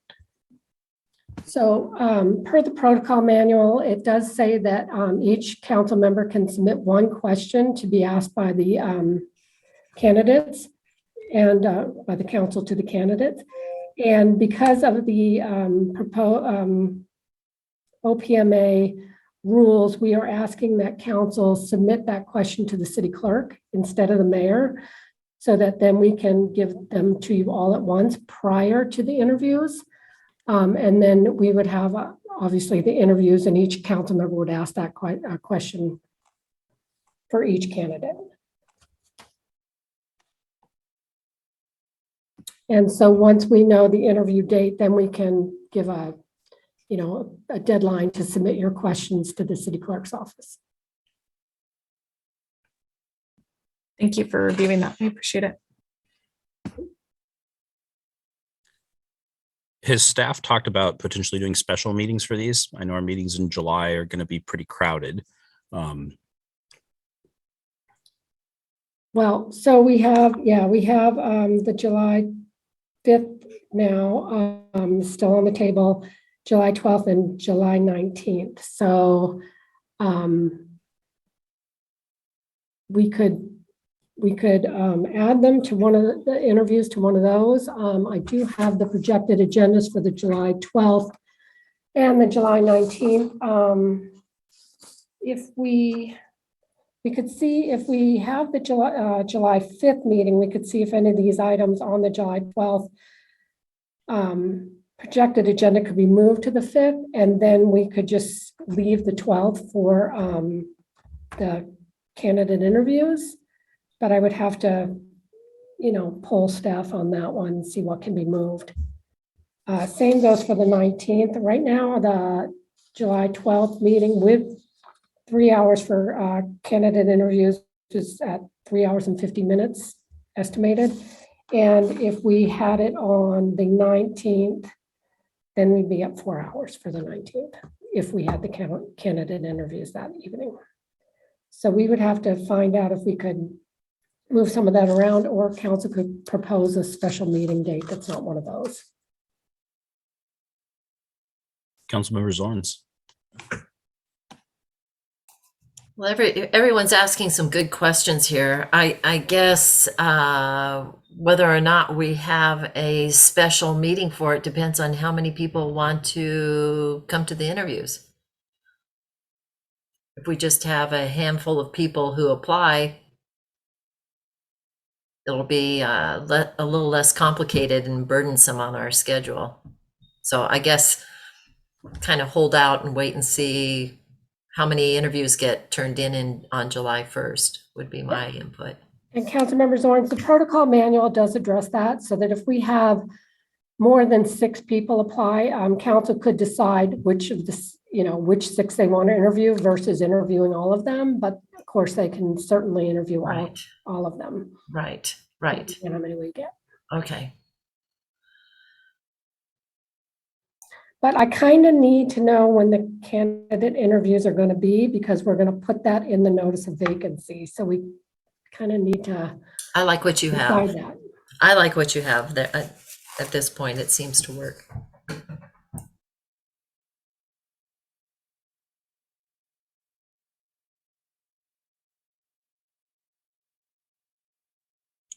Councilmember Aldrich.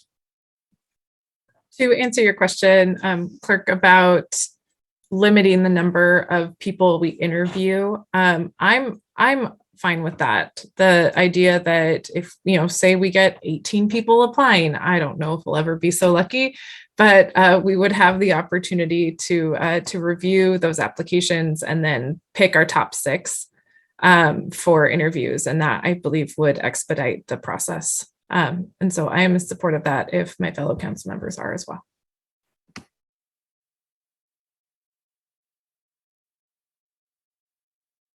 Deputy Mayor? 6 people, that's 30 minutes. That's a 3-hour session in addition to the agenda that we have to discuss at that time, which is the 12th and maybe the 19th. Unless we split the 2 to 2 weeks, which I don't know what the options are. So we're talking about 3 extra hours that we have to include on these days, on one of these days. I would rather have it on a special meeting than have to tack on another 3 hours and stay later. I don't know what's going on in July, so I don't like how long or how short the agenda is. So another option could be that we stick with once we pick a date. If we stayed with July 12th, maybe we could start a little bit earlier and do the candidate interviews before the regular agenda. So say from start at 4 to 7 and start the regular meeting at 7. That's just an option there. Again, like I said, we could ask staff,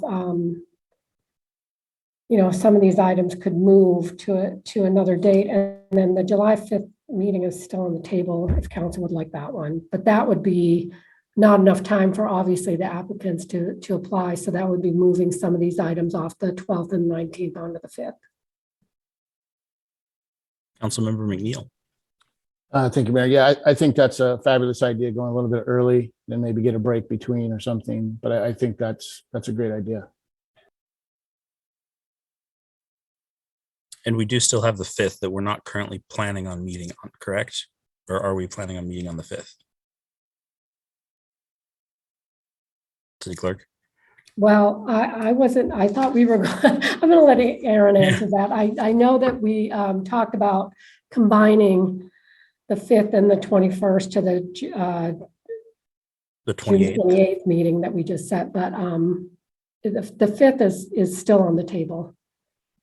Yeah, right now there's just a proclamation and vouchers on the 5th, and both of them can be moved to another date. The 28th is getting quite full, so I wouldn't suggest adding any more to the 28th at this point in time, but I think we can. Part of the challenge is at this point in time, we don't yet know everything that's going to be proposed for July 12th and 19th. And since there will be, I think, a 6-week break between July 19th and the first meeting in September, I anticipate that there will be quite a few items that will be placed at least on the 19th meeting.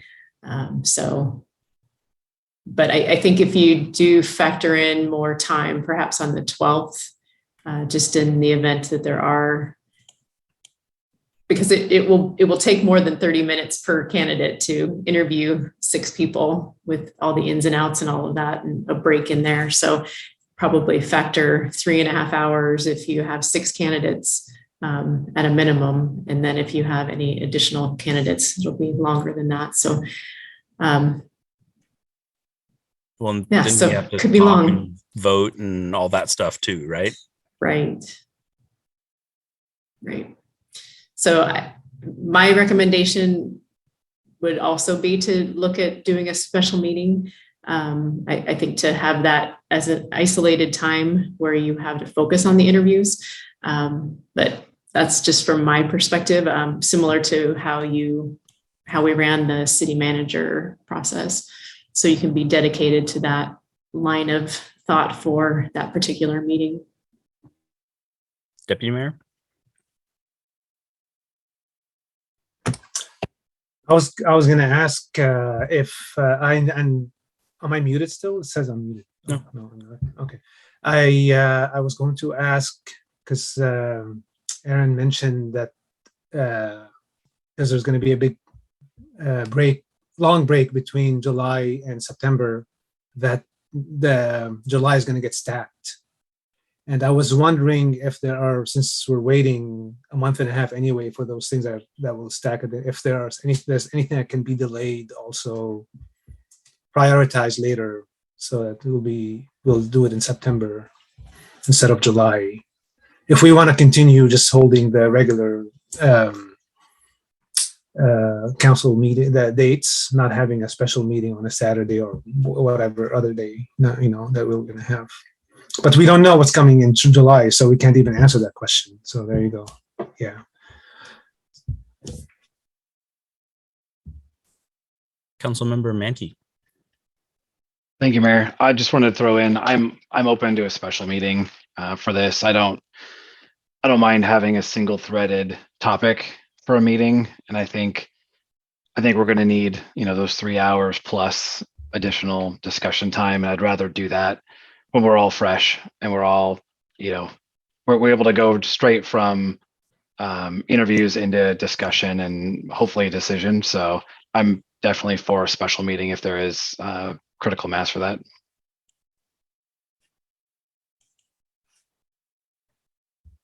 So we would have to decide on a date for that special meeting, because again, if we want to get the advertisement to the paper so that we can start soliciting for the candidates. Could we do a special meeting for the rest of our business and use the regular meeting time for the interviews? That's allowable under the law, yes. Interim city manager. A question for, I don't know, city clerk, if you can answer this, but is it possible to do the advertisement to say interviews will be conducted in mid-July, date certain to be announced? Yeah, we could do that.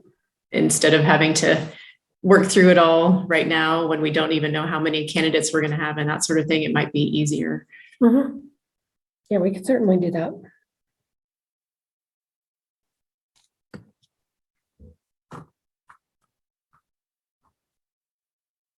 Councilmember Zorns.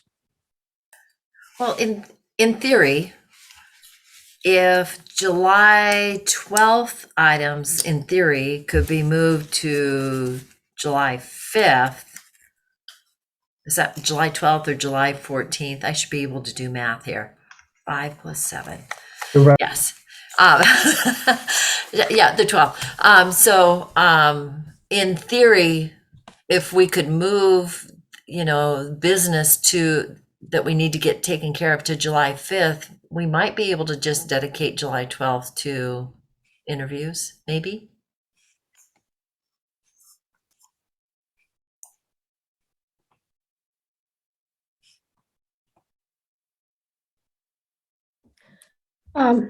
Yeah, we would talk to staff and see if we could move that stuff from the 12th on to the 5th, and if not, add it to the 19th as well. We could split it maybe.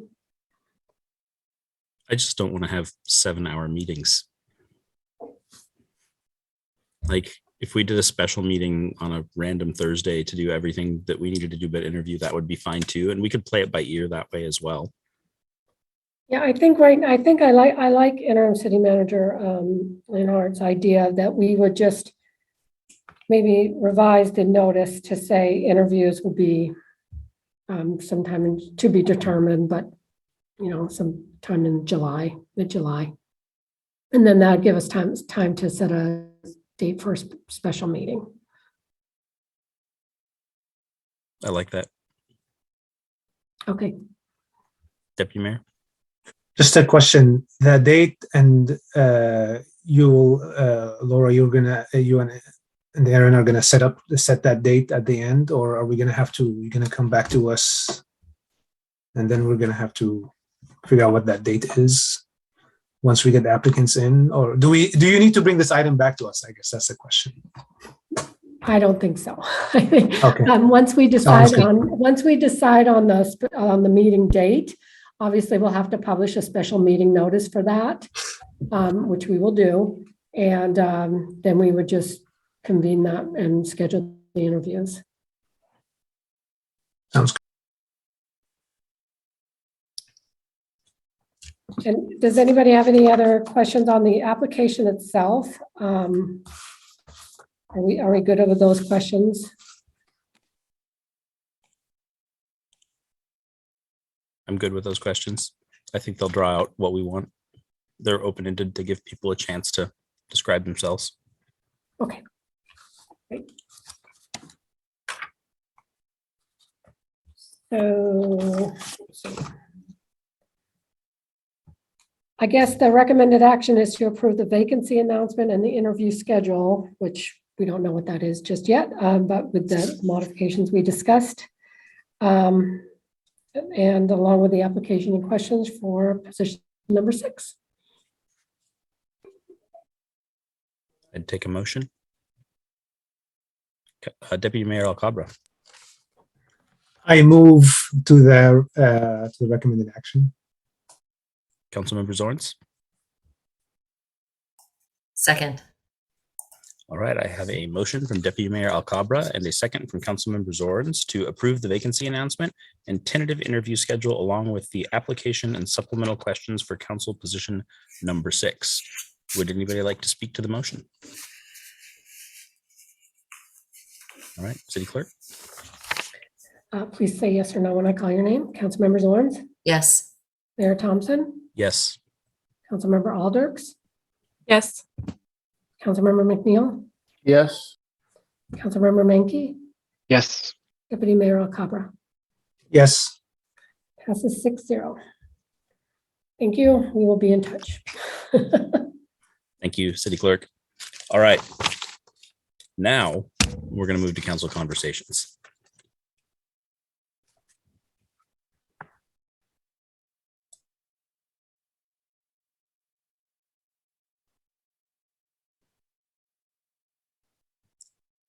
Or not. Councilmember Zorns?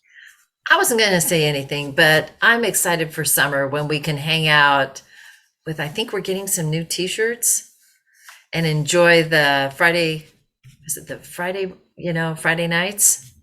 So bring summer on. I'm ready for it. I don't know about the rest of you guys. I too am ready for summer and Friday nights in Bothell. Councilmember Aldrich. This might sound like an amendment, but it's really not. I'm looking forward to summer when we can finally start getting some summer weather. It has been quite the spring, like the non-existent spring. And although my rose bushes are blooming and that means it is summer, I don't actually believe it because of the weather.